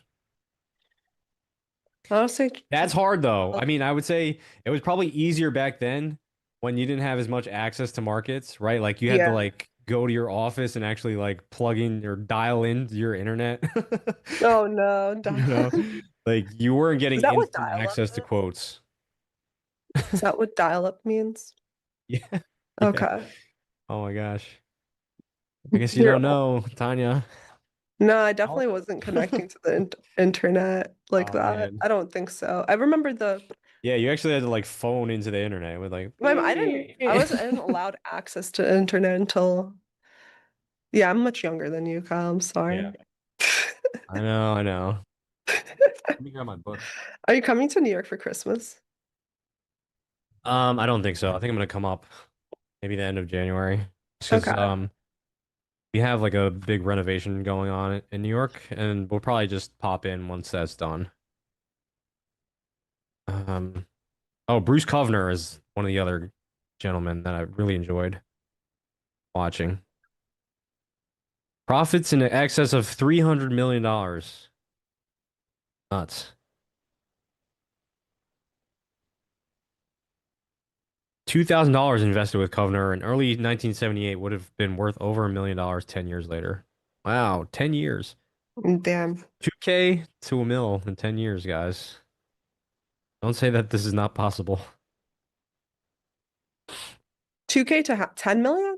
To a million. If To a you million? invested with Bruce Crazy. Governor. He probably turned, you know, 30K into 300 million. I don't know exactly where. Hmm. COT reports. I haven't been using COT reports, to be honest. Yeah, I don't really. I used to look into them, but they haven't really helped me too much. They're like adding too many things sometimes will spoil the stew. What do they say? Too many chefs in the kitchen spoil the stew, the soup. Yeah. But I make sure I don't look at Twitter in the morning or anything, or even during the trading day, because I don't want to take anyone else's idea and like even subconsciously have that make me more bullish or bearish. Right. People get really loud on there. Yes. I think it was Ed Seykota that mentioned he's like his house is like on a lake or something. I don't remember. One of these gentlemen was trading from like Lake Tahoe or something. That's a It's like beautiful place. secluded friggin' lake house. Hmm. Yeah, you can do it from anywhere as I long feel as like you that's maybe my ideal retirement setup. I'm getting up there, Tanya. I don't know. you're getting up there for retirement. uh, Oh boy. Um, hmm. Yeah, I have certain goals in mind. I mean, I have a little, I think, I don't know. I think trade I'll from stay in Mars. the apartment for maybe another year or two, but then I'm gonna look into getting a house or something. You know where in New York? You're gonna stay tri-state area? Oh man, I'm doing, Jersey? oh no. I mean, oh my gosh, Jersey. I don't know. I I was like literally looking at all my options the other day. 'Cause, you know, if you're in New York City, you're just paying so much more. You're just paying city Yeah, tax. city taxes. And New York City doesn't even recognize S corp, so you have to pay a corporation tax as Oh, well. So really? yeah. So that's really annoying. So I don't know. Maybe I'll move to Long Island or Westchester or Jersey City. I don't know. Westchester. But for now, I mean, I just basically take it like, okay, I'm paying this much to be living here and to like go to all these things I like going to. Like I like Early go. 30s. Hmm? 35. You're 35?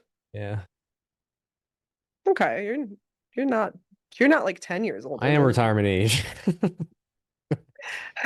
Like mentally though, mentally, I'm probably Yeah. 60 plus trading the markets.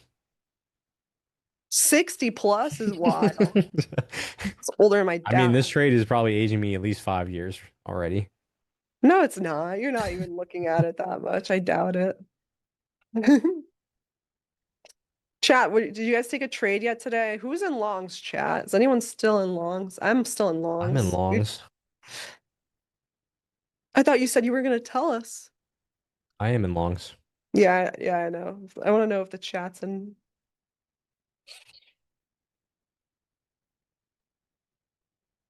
I'm a trader. Yeah, Dick, it does. I think trading does age you, to be honest. How's the G-Wagon? Sick. I think everybody should own a G-Wagon. If you can justify owning a G-Wagon, then you can maybe have a business expense. I Yeah, think maybe everybody should own a G-Wagon. one. I think Tanya should get a G-Wagon. Maybe I'll get a pink A one. pink Is it over one. 2,000 pounds? Yeah, 6,000 Oh, pounds. 6,000 pounds. Yeah. Sorry.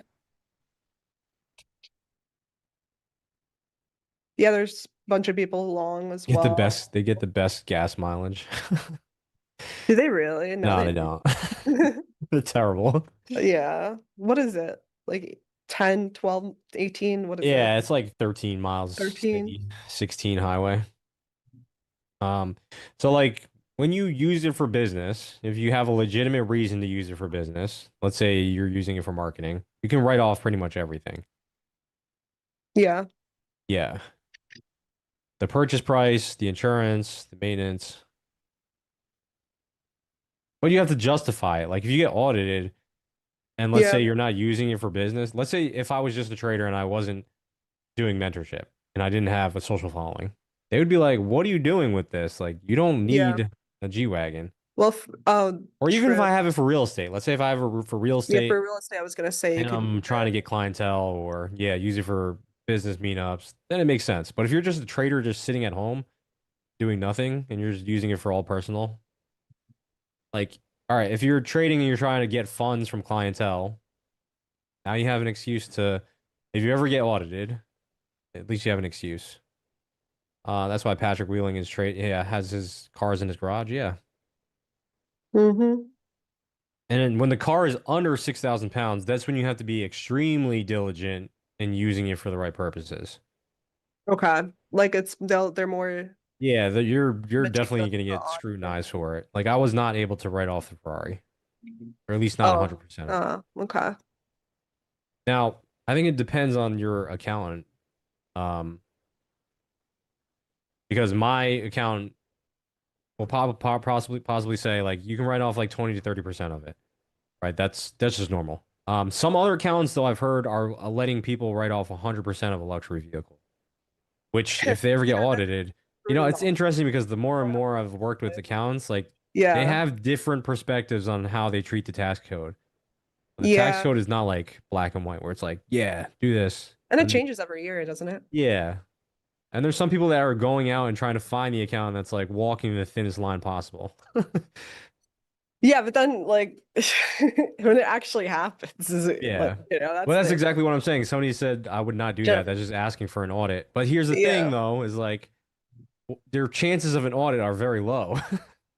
So it's Yeah. like, do you want to take the risk or not? Like, yes, you maybe pay the penalty, but if you get away, I'm not telling people in the chat to try and do this, right? Yeah. But Go it's just talk the to an real accountant. what they end up doing is I think my accountant basically told me is like they decide to like audit everyone of a certain type of person, certain type of business that year. Like a couple years ago, they just audited like every deli in New York City.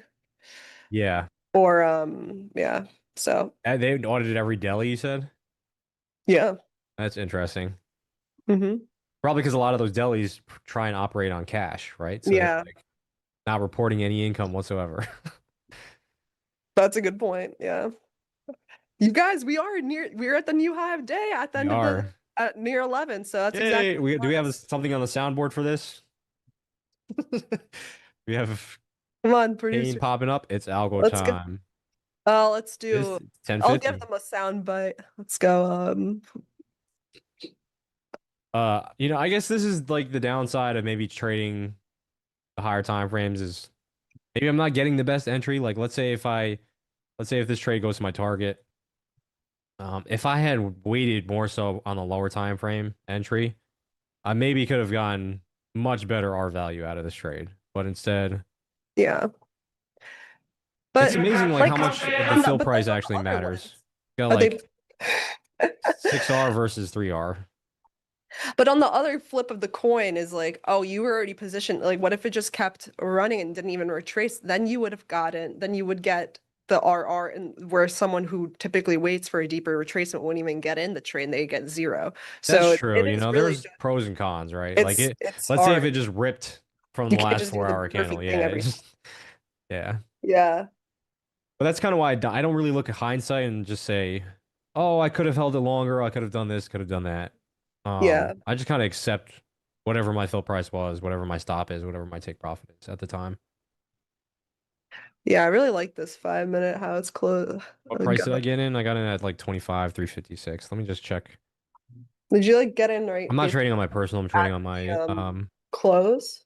I got in at 25, 365. Yeah, I pretty much entered at the close. Yeah, okay. So, like I got in after then. Yeah. I just waited for a little tiny Which I retreat. probably should have waited because I did anticipate that we were gonna at least print a I lower think wick. when we But go lower than the 10 a.m., I think when I see I mean, wicks like this in the 4 hour, typically I'm like, okay, we're probably gonna have another wick. Yeah.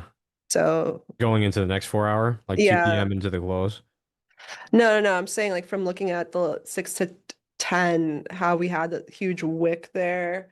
I was like, okay, we probably are going to retrace a little bit within that wick, and that's why I ended up putting a pretty Yeah. large stop. And I think we ended up probably getting to like 50% of this wick. He said, "Ask Jim Cramer." Do not ask Jim Cramer. I saw him. I saw him in person. Did you? Yeah, You went to Wall Street? yeah, when I went to Wall Street. Did you ask him for trade He signals?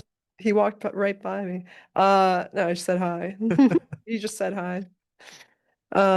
Yeah, he just said hi to Peter Tuchman, because they're working there forever Yeah. together. How was that visit? It was pretty cool. He gave us like a whole um tour. And it was Yeah. like there's like a little part that's basically There's like like a not many people there though, right? no, it's just mostly market makers. So that was the day that actually People that are taking our money.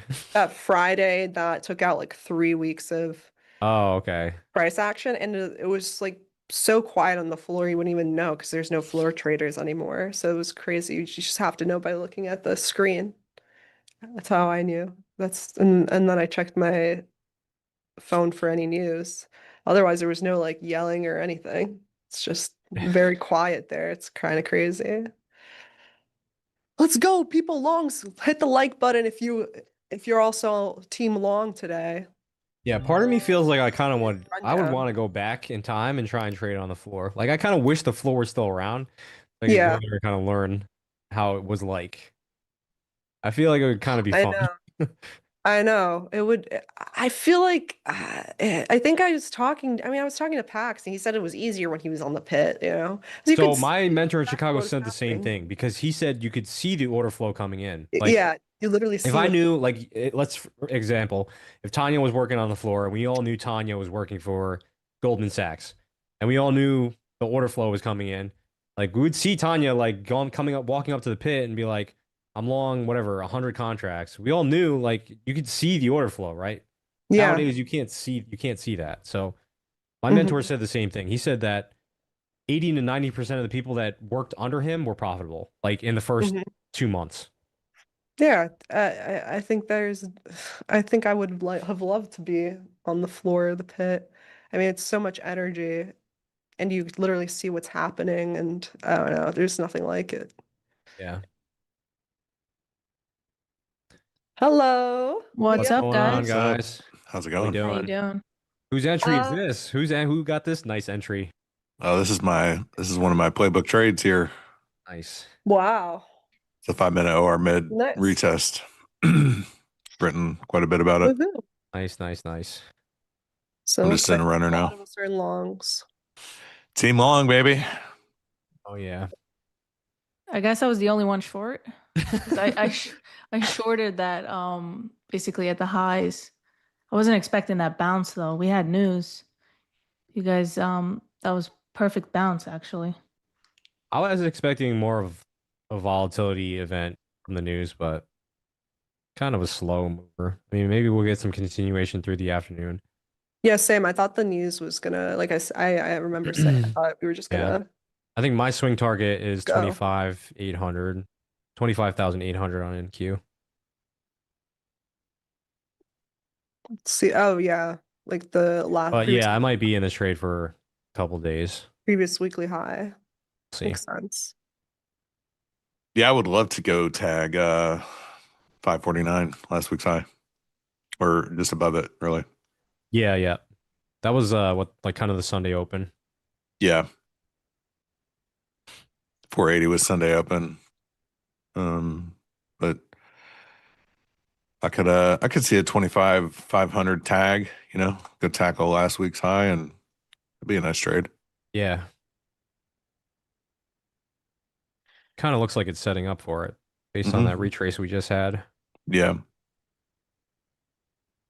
Yeah, that was a nasty bounce. It's only nasty, Salma, because you were short. Yeah. You caught me.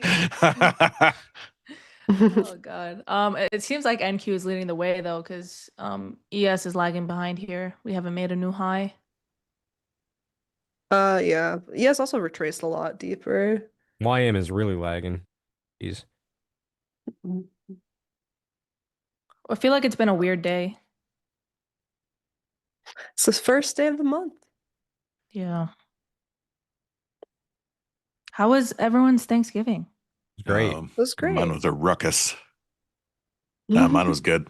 Got to play golf. It was like 80 degrees in Florida. Must be Wow. nice. Oh, that's nice. It was like 30 here. Yeah, we had snow yesterday. Did you really? Yep, Nice. but thank God it didn't stick, so it was good. Kyle, you actually like golf on a regular? Not really. I probably should though. Keeps me busy. I Yeah, gotta it's a try and good beat Jared sport. Tendler next time we meet I up. don't think that'll ever happen. That guy's a beast. That's a beast. He's a beast. Oh man, Yeah. I have to get back into regularly practicing too, but It's hard, I, man. it's Sport hard. is so I'm hard. trying to go to just grass driving ranges now. So it's Yeah. just so different on a mat. Like it's just the mat is so forgiving. So I hate when if you're practicing, I'm practicing on sim and then even at the driving range and then it's just 100% different on Yeah. actual course and on real grass. Yep. Sim stinks though. It's like it's not even fun. The sim is fun. I would say it's fun. I got a little chip in. I was really happy about it. I would say it's fun. It's not as fun as going out No. and playing. It's like you do it for like funsies, but it's not like I wouldn't take it serious to practice my Yeah. golf game. You know, like I would do it like if I was with a bunch of friends, just kind of BSing around. You play Mm. golf, Selma? I do, yeah. I played golf in high school. Oh wow. Oh Nice. yeah.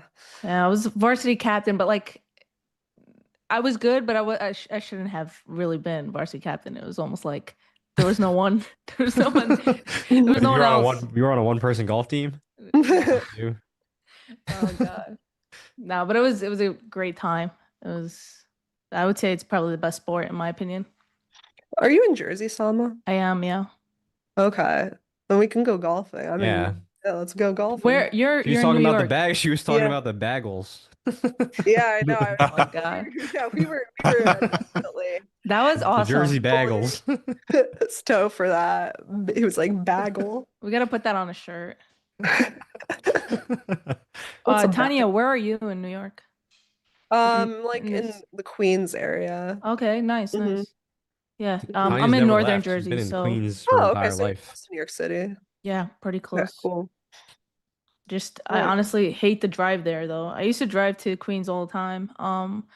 I'd go like see a friend out there, but it's a horrible drive. Between like the Yeah. tolls, the gas, the Yeah, I mileage. think it's like 40, $30 for you Yeah. to drive to to me. But I mean, I have a simulator in my amenities. That's why I go. Oh yeah, I would I'm go not too if I had that. Yeah, that's pretty awesome. Is it busy though? Do a lot of people use it? No, I mean it's just like everyone. The people don't really use their amenities much. Yeah. The golfing though, sometimes I'll maybe wait 15 minutes or something for it to be free. But I mean, I barely use my amenities, so like people are busy. You have like a pool table and stuff too? Yeah, I'm terrible at pool though. Awful. I love pool. Pool is fun. Okay, I'm just Well, I'll terrible. show you. I'll show you how to play. You'll teach me? I Okay. got you. Sounds like a date. Guys, we almost She's gonna have. hustle you for money. Nah, I wouldn't do that. Kyle still owes me from golf. I thought we were good on that. No, we're good. We're good. No. No. We have our arrangement going on. That wasn't fair either. Jared's like a freaking scratch golfer. Yeah, I was just happy to be there to I'm like watch. a 30 handicap, Yeah. which is really bad, by the way, guys. Yeah. But like so I've been getting better though. it's working easier on it. for us to get better, you know? If when you're bad, That's I true. think with this one, I'm like, oh man, I'm so bad I can only get better. I'm sorry to Delhi. There's definitely a lot of my red golf balls in that creek by that golf course.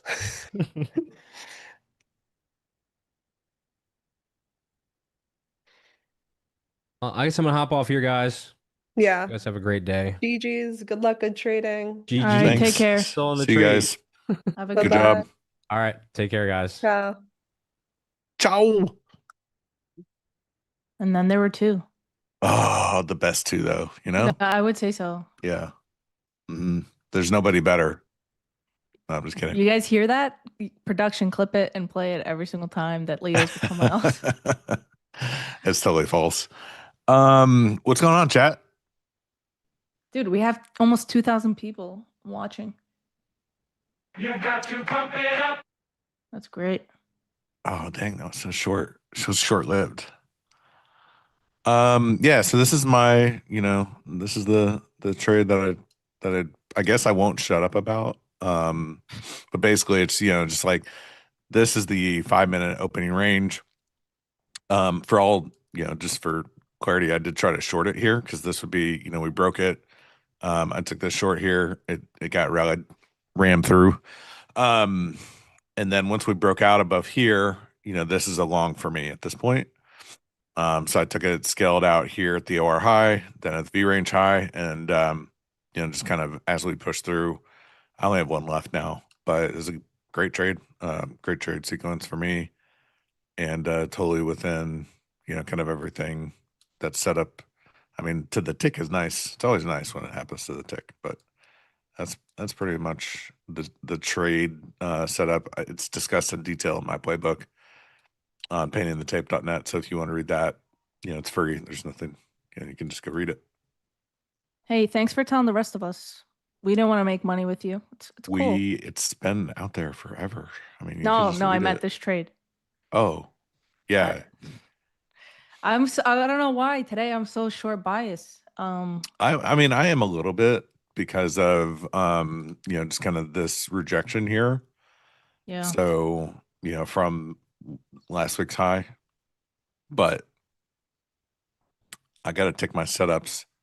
I guess like I'm short term a little bearish, but long term bullish. We talked about these lows being pretty good about a week and a half ago, maybe 2 weeks ago. We got a nice rejection off of this area that we talked about, these 25,000s, and we rallied all the way through, the top end of the range. So it does make sense to see a little bit of, resistance, kind of difficulty. The buyers may not be as emphatic as they were, through this range, this part of the range. But yeah, I'm still long-term bullish here. Just to kind of, I can see, reasons for weakness. Like we're getting it right now, Yeah, it seems like NQ is the much stronger one right now. We have ES just range bound basically, still stuck in its 30-minute OR. Yeah. Intraday, I am short bias, but long term, I would say, yeah, I'm definitely bullish long term. It just feels like, I don't know. I don't want to say trappy, but I just don't trust longs right now. I'll be happy to be wrong, but that's just what I'm seeing.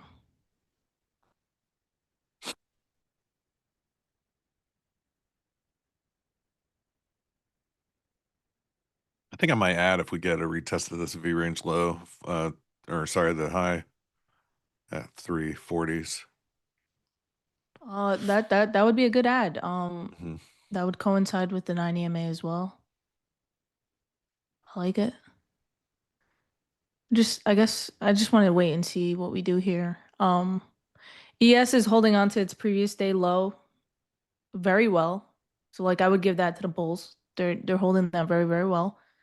When we did drop this morning, we bounced to the tick off of the 30-second OR low. I'm sure Pax was probably happy about that. But yeah, I just want to wait and see before I take anything. Chat, are you guys mostly longs? Are you short? Or are you sitting cash?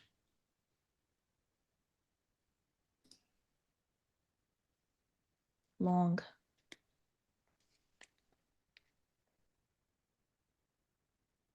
Damn, we have a mix. Long gold, long runner, long NQ long, was long, done for the day, missed a move, long. It's a team long in the chat. Yeah, it's a mix. I see nothing but long, Salma. There's only a few people that are short. Where my bears at? No, I'm joking. I want to see what gold is doing though.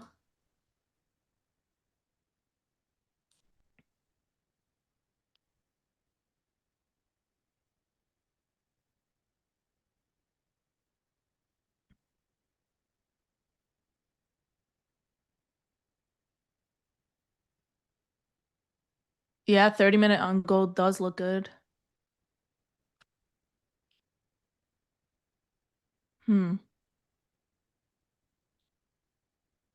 Haven't traded gold in so long.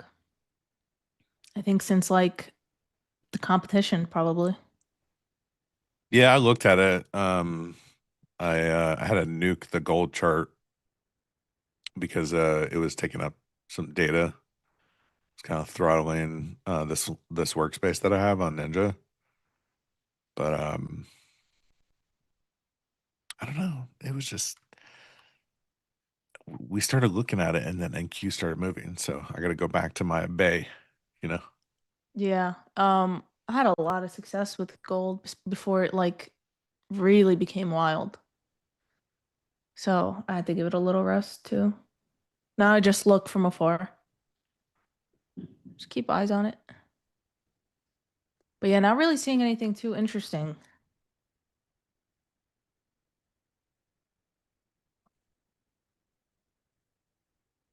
The participation picked up on the drop. Interested in shorts? Not yet. I'm still gonna stay in this runner for a little while. What's your entry? I'm not looking at your chart. 277. Oh, you're chilling. Oh yeah, you're good. Basically in from like previous day low. That was a good entry.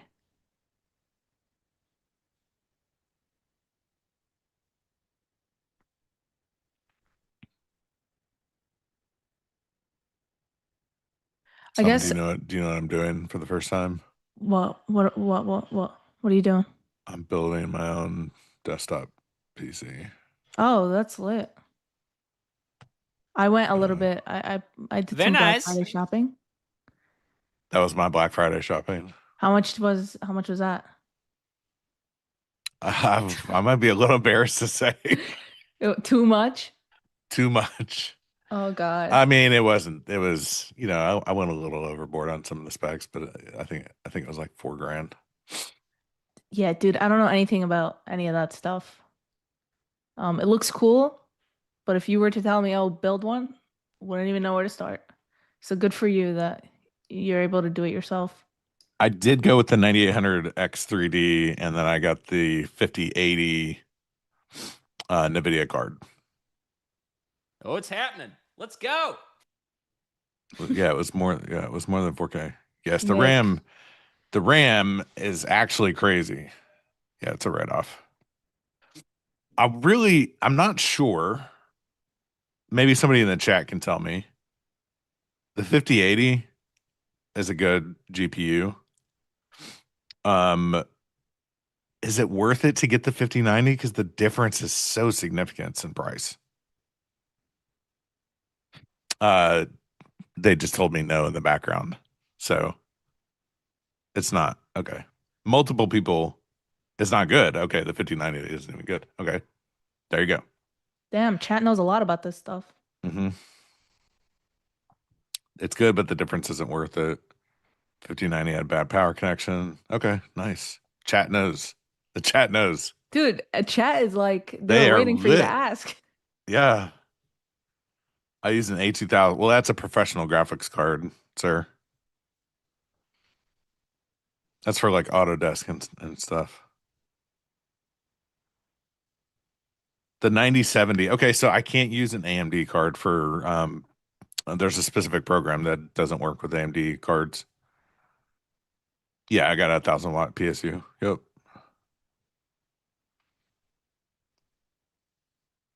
The 9800 XD, 3D, whatever, X3D. There you go. Blue Shark. I know a little bit about a few things. Does NinjaTrader desktop work on Linux? I don't know. There you go, Leo. Austin offered to help you out. Oh, yeah? There you go. Oh, okay. Sweet. Thanks, Austin. What else did you get besides a PC? That's it. That's it. All right, cool. Yeah, I'm gonna try and deck out my office a little bit. And I got a docking station, a new one. Nice. And I think I got a camera too. I'm like tired of using my my laptop camera. So You got we'll see. a real camera. Yeah. So the Salma is in 4K. Yeah. Because my monitors Nice. are up top, so I feel like when I'm looking at them, it looks weird on stream. So I wanted to do a little something. Yeah, the chat says we need to get some vibes going in that office, Salma. Yeah, you know what? I'm like a minimalist. I don't need too much. So Yeah. I'm gonna take these ads here. We just pushed into the 30s. If we get a continuation, I would think we would want to hold this level here. It's kind of a do or die level. yeah, I'm gonna hold off. I only trade ES. ES is still range bound, so I'll wait to see if we can break out of this range and then go from there.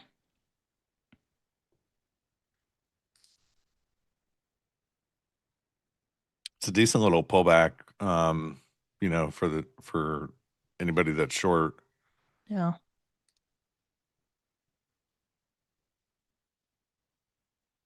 Oh my God, yes. Someone in the chat said Salma needs her name and neon lights in the background. Dude, do you know how much those cost?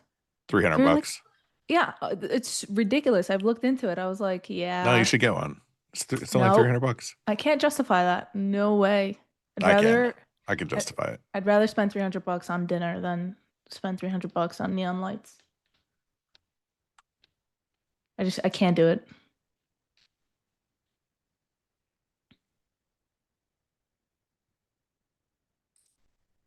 I've checked Amazon. The prices are insane. And it's like it goes by per letter. So obviously Salma has 5 letters in it. It's like $80 just for that. And then if I wanted like whatever, Salma trades or whatever else, it's too much. Dinner will be gone in a day, but neon lights last forever, Salma. Yeah, no, I can't justify it. I'm sorry. If someone wants to gift that to me, great. But I can't do it. I'll probably tell my sister or something for my If I birthday. gift it to you, I get to pick the colors Okay, cool. I don't care about the colors and the design. and the design. Perfect. That sounds good. Does neon lights help to get better trading skill? Yes, you should. Oh, It apparently does. so. Yep. Yeah, every trader has it. So Minimal MAE, maximum MFE. yeah, it's honestly ridiculous. They reel you in with like a really, really low price tag to begin with. And then once you start customizing it, it just starts going up in price like crazy.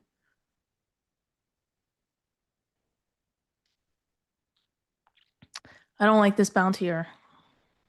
Leo, your ads are working. I love the bounce. Yeah, it's great for my ads. I'm just gonna wait.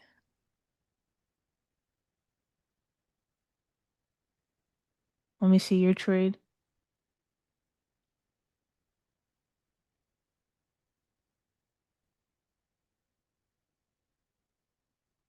Yeah, your trade is looking good.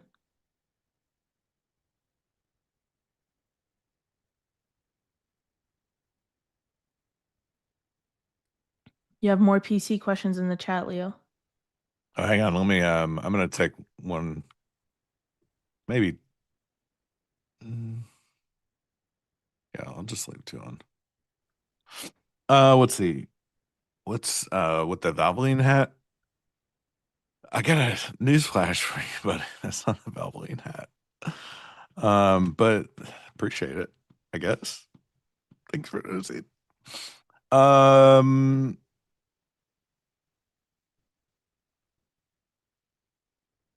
What is the minimum? Let's see. Where are the PC questions? I don't see any more PC questions. Leo, is the new PC for the car sim you mounting for the son and yourself or for trading? I don't really know what that means. I talked about getting a simulate like a racing simulator at one point. So the PC that I'm building is just going to be my new trading PC, and the PC that I currently have, which is still a great PC, will do the simulator, the racing simulator. Whereas Kane, he'll be on tomorrow with me. Wow, I'm getting replaced. I mean, It's cool. You don't have to say anything. I don't think replacement is what I would use. I think you're getting fully integrated into the Ninja stream. You know what? I'm happy to be here. What I'm not happy about is this wick. I think the chat could use more likes. More likes, prices go higher, and that's great for me. More likes, pump it. Is the program that doesn't work with AMD GPUs trading related? Yes, it is. Someone said Kane has neon lights. I get He it. does. This is about my lights. Everyone has neon lights, Salma. I have I'm them. late. XYZ has them. I mean, Tanya has them. You know, everyone has them. Yeah, apparently I'm late to the game.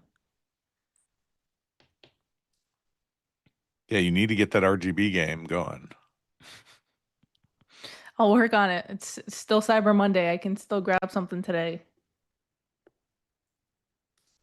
That's a good point. It is. You probably find some good deals on some neon. Yo, someone said Salma with the grandma office vibes. Guys, I like my office. Why are you hating on Selma's office? It's called my office for a reason. Like, I think that's hilarious. Oh All my right, God. I'm gonna take one more here at the top of this little volume node. Dude, that was a good trade. Thank you. Yeah. I just didn't believe. You gotta believe. If I know one thing. Yeah. How old is Salma? Salma's 24.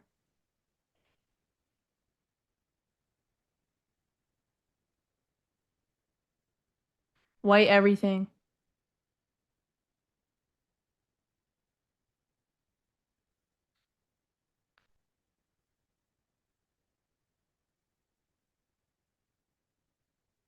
This is so lame. Ted Lasso taught me to believe. That's a great meme. It's a great meme.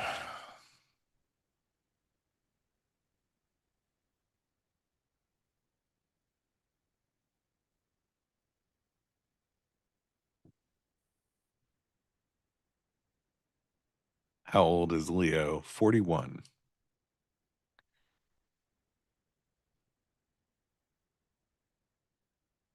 How old did you think I am?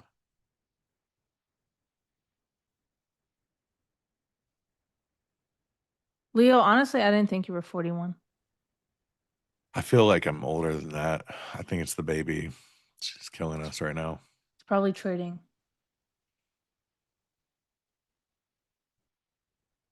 No, Trading she's mode. actually she's really starting to like show some personality lately. Wait, how old? She's 5 months. She'll be 6 months in like 10 days. That's when they start. Yeah. 6 to 8 months. Your baby's gonna be like unrecognizable. Yeah. I mean, this is our third. Oh, dude, you're a vet. You already know. Yeah. But we got her one of the stand-up things that you set them in, and it can swivel around like 360 degrees, like they can spin around. Yeah. She loves that thing. It's like her new favorite. She likes to be up. Like she doesn't want to lay down.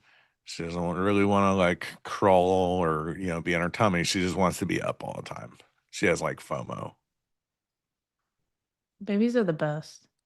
They like bring so much joy to the family in the house.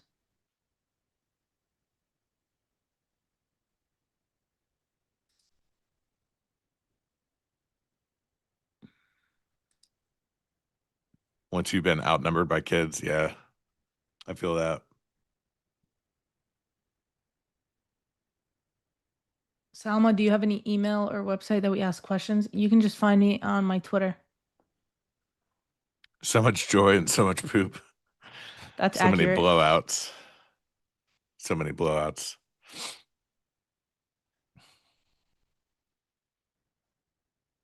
This is a very tough read here. I don't know what ES is trying to do. For me, it's not a great place to put on risk. Yeah. You know, if Agreed. you're managing a trade, I think that's like I took profit here for a reason, but I would like to see this continue to expand to the upside. So only a reason for me to hold this trade. Yeah, you'd need ES to cooperate. Good luck with that. I mean, you never know. Never know.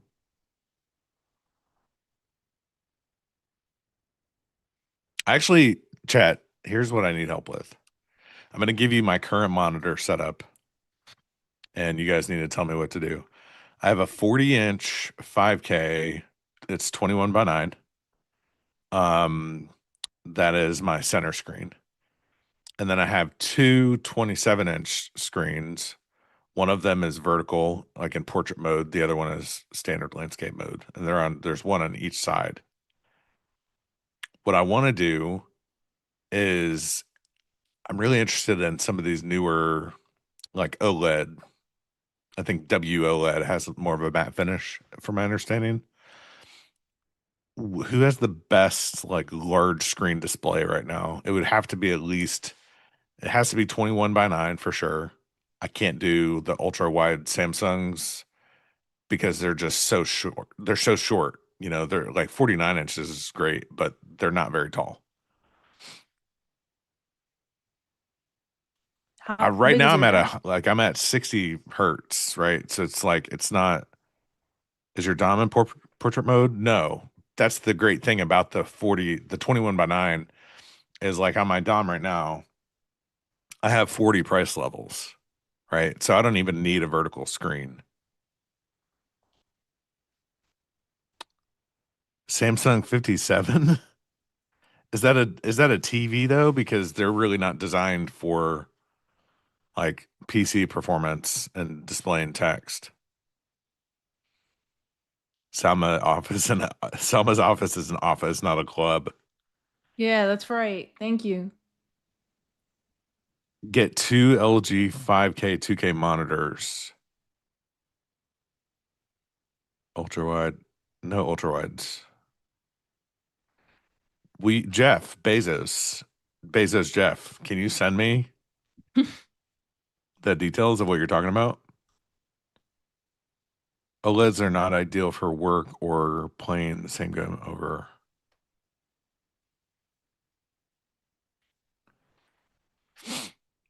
Anyways, Leo, how big is yo, your desk?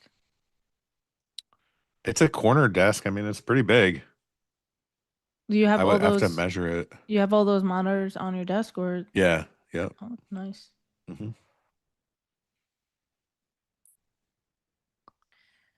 Very nice.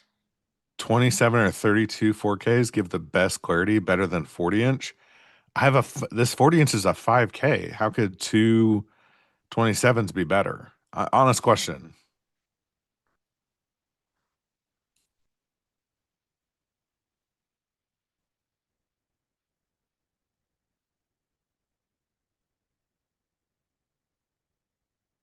I want to see a picture of your setup.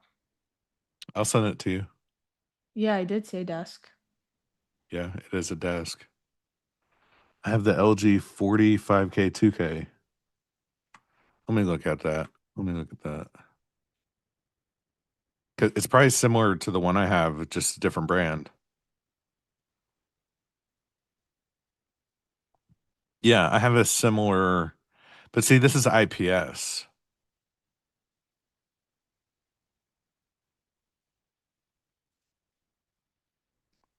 I have a similar brand, just or similar display, just different brand. What order flow is that, or footprint? That's a great question. I'm not understanding. You have to expand on that question. Like, what is the order flow? Isn't super specific. For trading, 5K 40 inches better than 27. They're more crisp, but at 5K, not needed unless you edit films. Okay, that's fair. I went overboard. Don't go OLED. Your P&L is going to be burnt in green. Is that bad, Ryan? It's only bad if the burn-in is losses, not gains.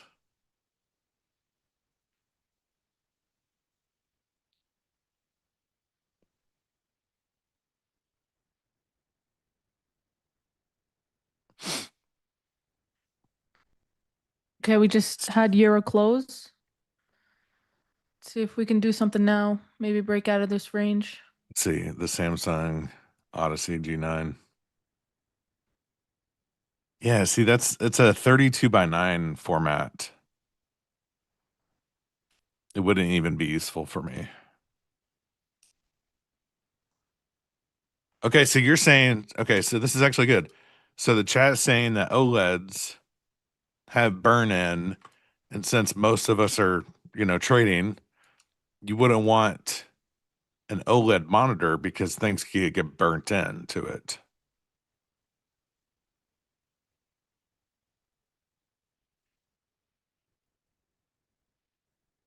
Chat knows too 27-inch much. 4K is still better than 40-inch 5K. The 40-inch 5K is still going to be higher pixel density. No OLED. Okay. So this is really good. There's so many monitors out there. And I think it's important for people to know what technology is good for their setups, for trading. It sounds like OLED is not a great choice. IPS is the way to go. There you go. We have been educated. Look up Samsung Arc.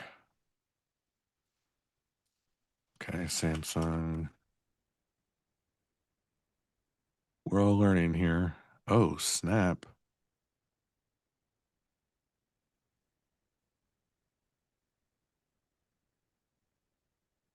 I could get down with this. 55-inch. Ooh. Okay, that looks like a winner so far. Who's got better than Samsung Arc? Jelly Bean, they're saying OLED will have burn-in. I don't want things to get burnt in. I know it's superior as far as screen resolution. Resolution on Arc is too low. Okay. Dang, so you guys are really going. You're really in the dual monitor camp here for this front screen. Getting educated. Hey, this is all. We're having discussion. Like you can, it's good to get ideas from people and do your own research.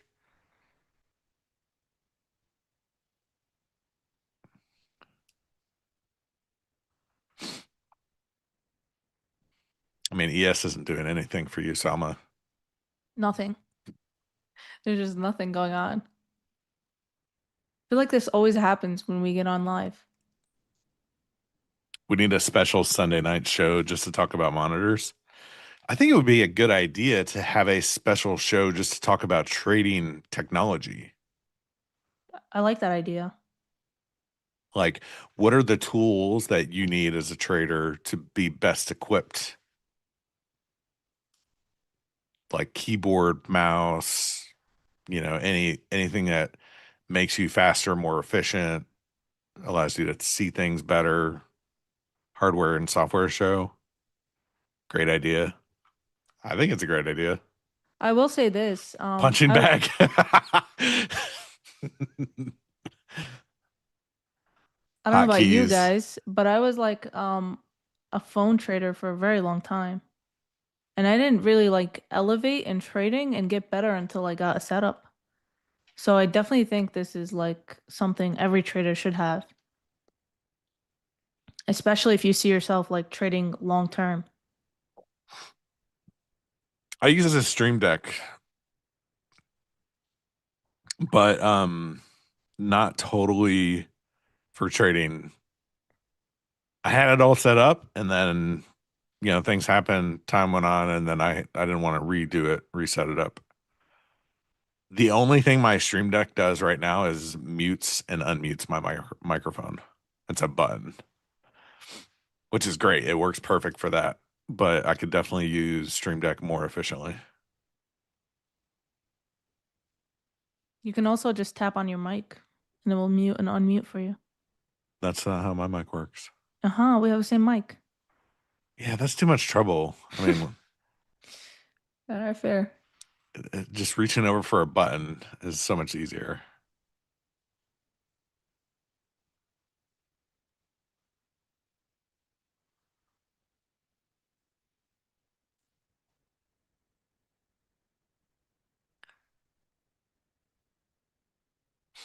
I kind of like looking for new highs here, Dude, that's hilarious. Someone said, pay me hourly What's up? wage and I'll be your mute assistant, Leo. Damn, how much are we talking? You might be onto something here. How much are we talking? Minimum wage? Make an offer. Charged by the mute. Oh, that could be bad because what if you didn't mute when I asked you to, and I had a hot mic and didn't know it?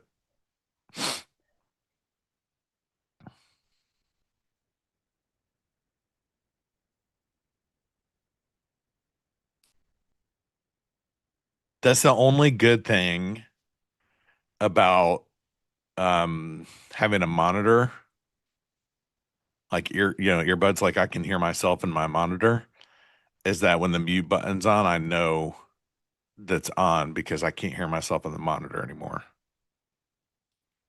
Mute is free, unmute will cost you. Just keep talking so you won't have to pay per mute.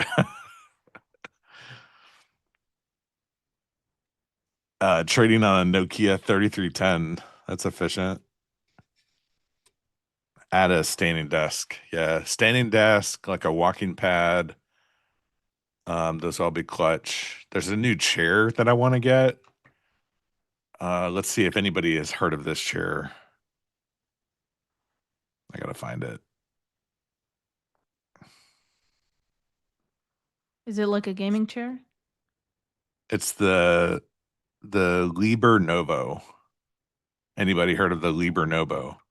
Liber chair. Yeah.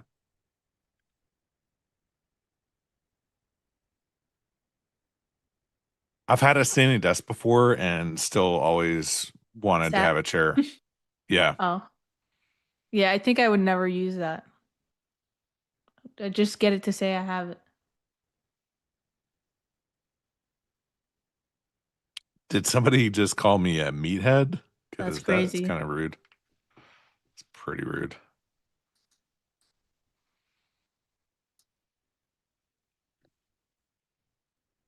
Chat is savage today. Mm-hmm. Read the reviews on that. They are they advise hard, but it's poor quality, human scale type knockoff. Interesting. The only places that I've seen it have been people promoting it, so that would make sense that maybe there are some not so great features of it. Okay, Secret Labs was my alternative. So it was going to be Secret Labs or that new Novo chair or whatever. How do you handle breaking even?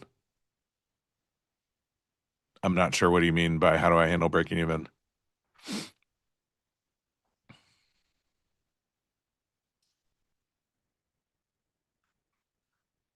I know you're playing. The great thing about this, yacht, is that you can play and I can also play, and it's fine. You love your Secret Lab share. Okay, that's a big endorsement.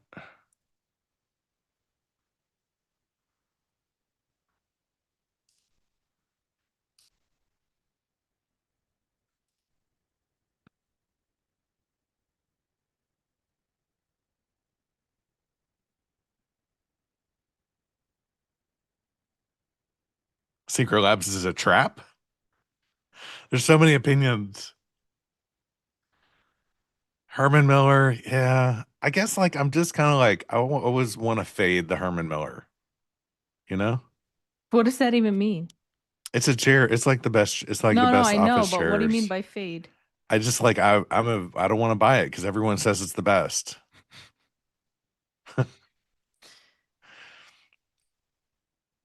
What do you have? Uh, GT player. Okay, It's actually good. I like it. I used to have nice. a crappy chair. It was like one of those, I don't know, I got it off Amazon. Um, Yeah. it was Okay. good for a while, and then once I like started to actually use it more, it just became really bad really quick. This has been good so far. I've had it for almost 6 months, Nice. so no complaints so far. Did Leo throw the holy water at him? What? Wait, what? What? If you have a showroom near, go try them out. Yeah, fair. If you want a super comfy chair and burn some cash, get an iron horse. I mean, the Herman Millers cost a lot, ridiculous amount. I mean, all good things cost a decent amount of money. Is that true though? Yeah, Okay. that's definitely a like. As you get older, not saying that you're young and unexperienced, but as you get older, this is a fact of life. That the more you spend on something, in most cases, the more likely it's going to be higher quality, last longer, and give you what you want long term. Yeah. Yeah, fair. Plus, I feel like everyone who has a Herman Miller has said that they've had it for years. So, Yeah, like, right. it I will mean, they're not the eventually, number one office chair brand for no reason, yeah, yeah. It'll eventually pay for itself. A poor man pays twice. Yeah, I mean that's true. Get an actual horse.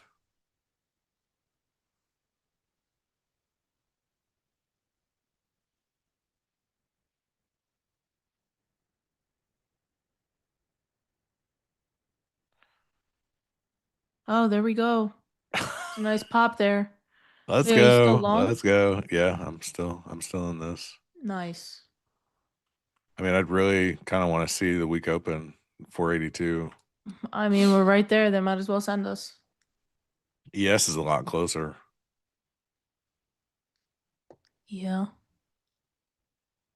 Like, See, I have 446 as a level up here on NQ as well.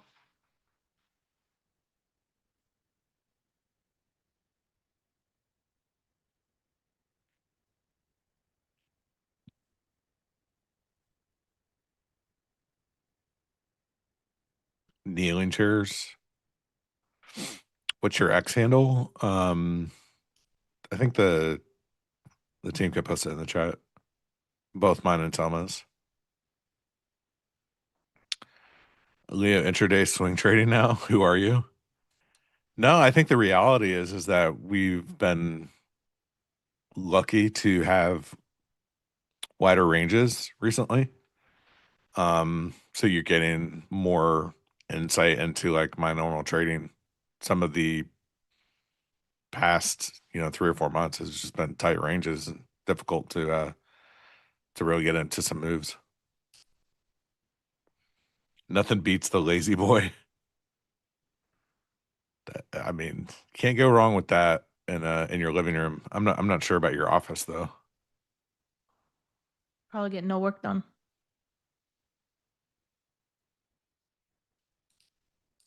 Can't believe they just really pushed us to new highs.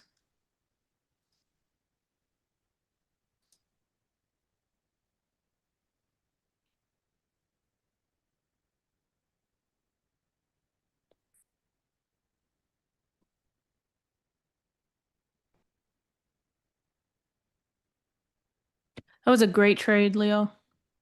Thanks. You basically got in at the bottom. On the ad. Yeah. Sniper.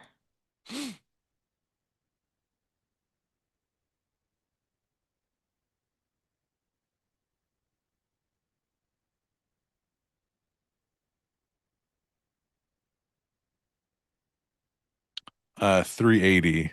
I took it. I took one off at 380 because it was the top of the value area right here. And also on this leg to leg, it was the top of this little volume distribution right here. You can see a little notch right there. We did get a little, small pullback from that spot. So this is kind of like a natural target for me is going to be based on, the value area there being there and then the top of that volume build. Damn, it feels good to be a gangster. If only we could get like 2 more seconds, some of these clips. Seriously, yeah. What's up with what is it? 4 seconds max? It's because of the No, I know the copyright. the trademark copyrights. Yeah. Yeah, let's see what NQ does at that 0.618 446 level.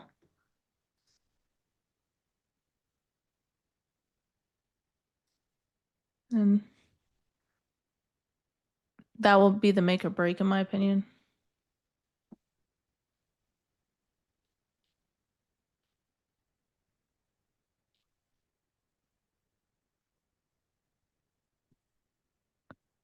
Yeah, I do normally take a trade off the 30-minute. Unless it's like a trend day, then I will be on like shorter time frames. But there's really just nothing going on for ES.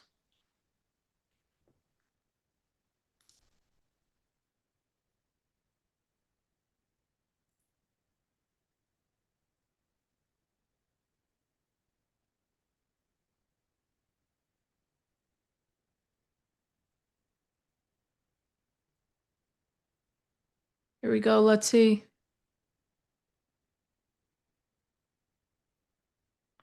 Leo, you watching the tape? Yeah, it's bright blue. Nothing but buyers. So All right, lots of let me know. offers at 48 here. Just above us. Are you trying to get short? No. No, I don't want to go. I don't want to stand in front of this. I really don't.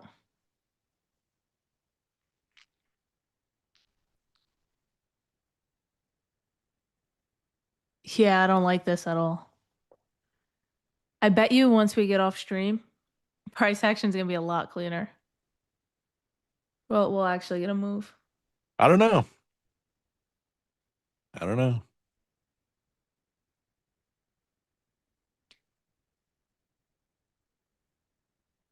Yeah, let's see. Guys, what's up with the likes on the stream? Yeah, there's 6.18 is what I saw just a second ago as far as likes. Oh, now it says 617. So somebody Someone took a like unliked. away. Oh god. That's kind of Yeah, text trades NQ. Powell is there is supposed to be a meeting tonight at 8 p.m. Eastern time. A lot of people spreading FUD on X, basically trying to say that Powell's going to resign. As of right now, those are all rumors. Wait, that's actually a rumor? Yeah, you haven't seen it? It's literally all over X. Well, I don't really get on X that much. They're just spreading fear, uncertainty, and hold on. The only reason for me to get on X is to And doubt. There you go. Is to make a funny joke, or every once in a while I'll share something like useful. But other than that, I don't spend much time on it. Yeah, it's just been ridiculous. And it's like they post and they'll say rumor. rumor has it Powell is going to resign tonight. And it's like, okay, well, if it's a Damn. rumor, why are you posting it? But yeah, if that does happen, market will be filled with uncertainty, and market does not like uncertainty. Leo likes to troll on X. I do. I mean, I like to have fun with it. I don't troll anybody specifically. I just, make fun of general topics. Oh yeah, Cooper. Breaking news. They make it sound Breaking like news. they make it sound like Breaking it's this news. crazy thing. And then it's like, oh, it's just a scheduled meeting.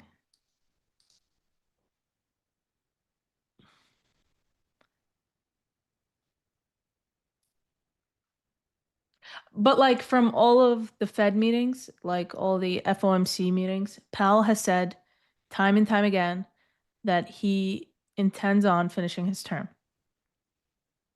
So, what could change? What could have changed?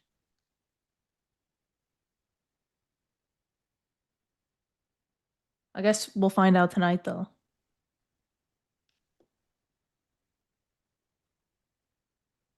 Powell's been the only Fed since I've started trading, I think. Time Yeah. to learn a new Fed. All I've ever known was Powell.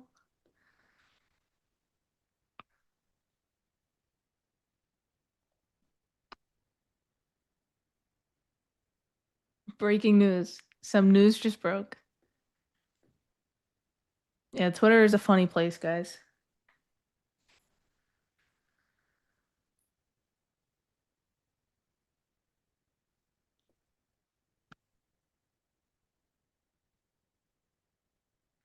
This is some snoozy action. Hey, as long as it's going up and to the right, I'll hold these runners or runner. Literally so boring.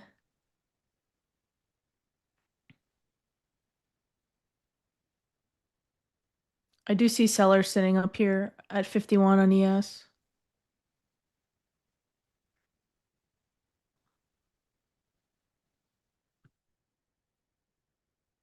All right, they just took out those offers at 49 and 50.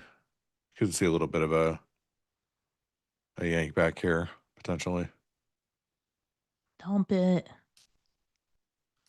Send us to new lows.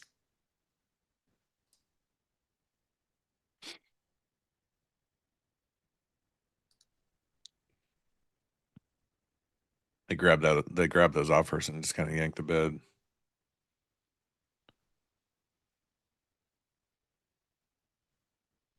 Why are you bearish? Honestly, I'll tell you why. I thought we would on ES. I thought we would get the sweep of 795.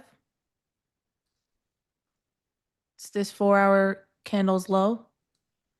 And then I thought we would find some sort of support here at the 0.618 and we would bounce. That's what I was eyeing. And I don't know, I just didn't trust the open and I missed longs, and now obviously I don't want to chase longs at the highs. So I'll just sit tight, especially since ES is range bound, right? We've been just basically hanging out in this opening range of the 30-minute candle. So I'll just sit and wait. That's really it. What's guys. up, Jim?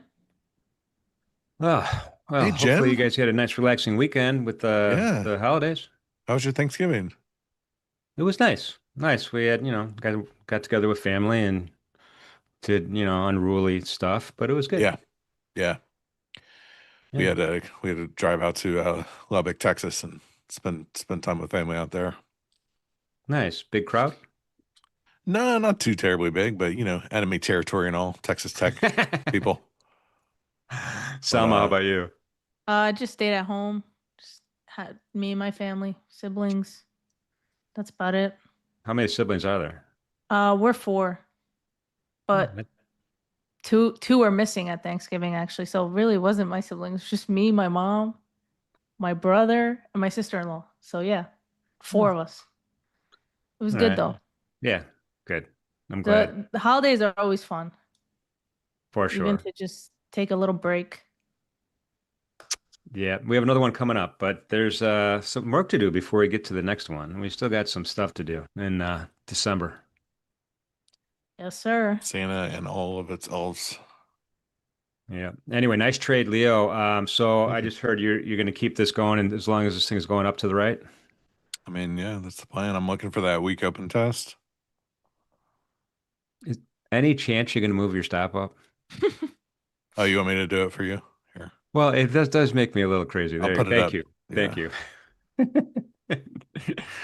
Would you put it at break even? No, just like 7 points in front. I would take myself out of this trade long before my stop get hit. But in the rare event that I wasn't here watching it, I would, I got to stop in place now. Yeah, it's a catastrophic stop.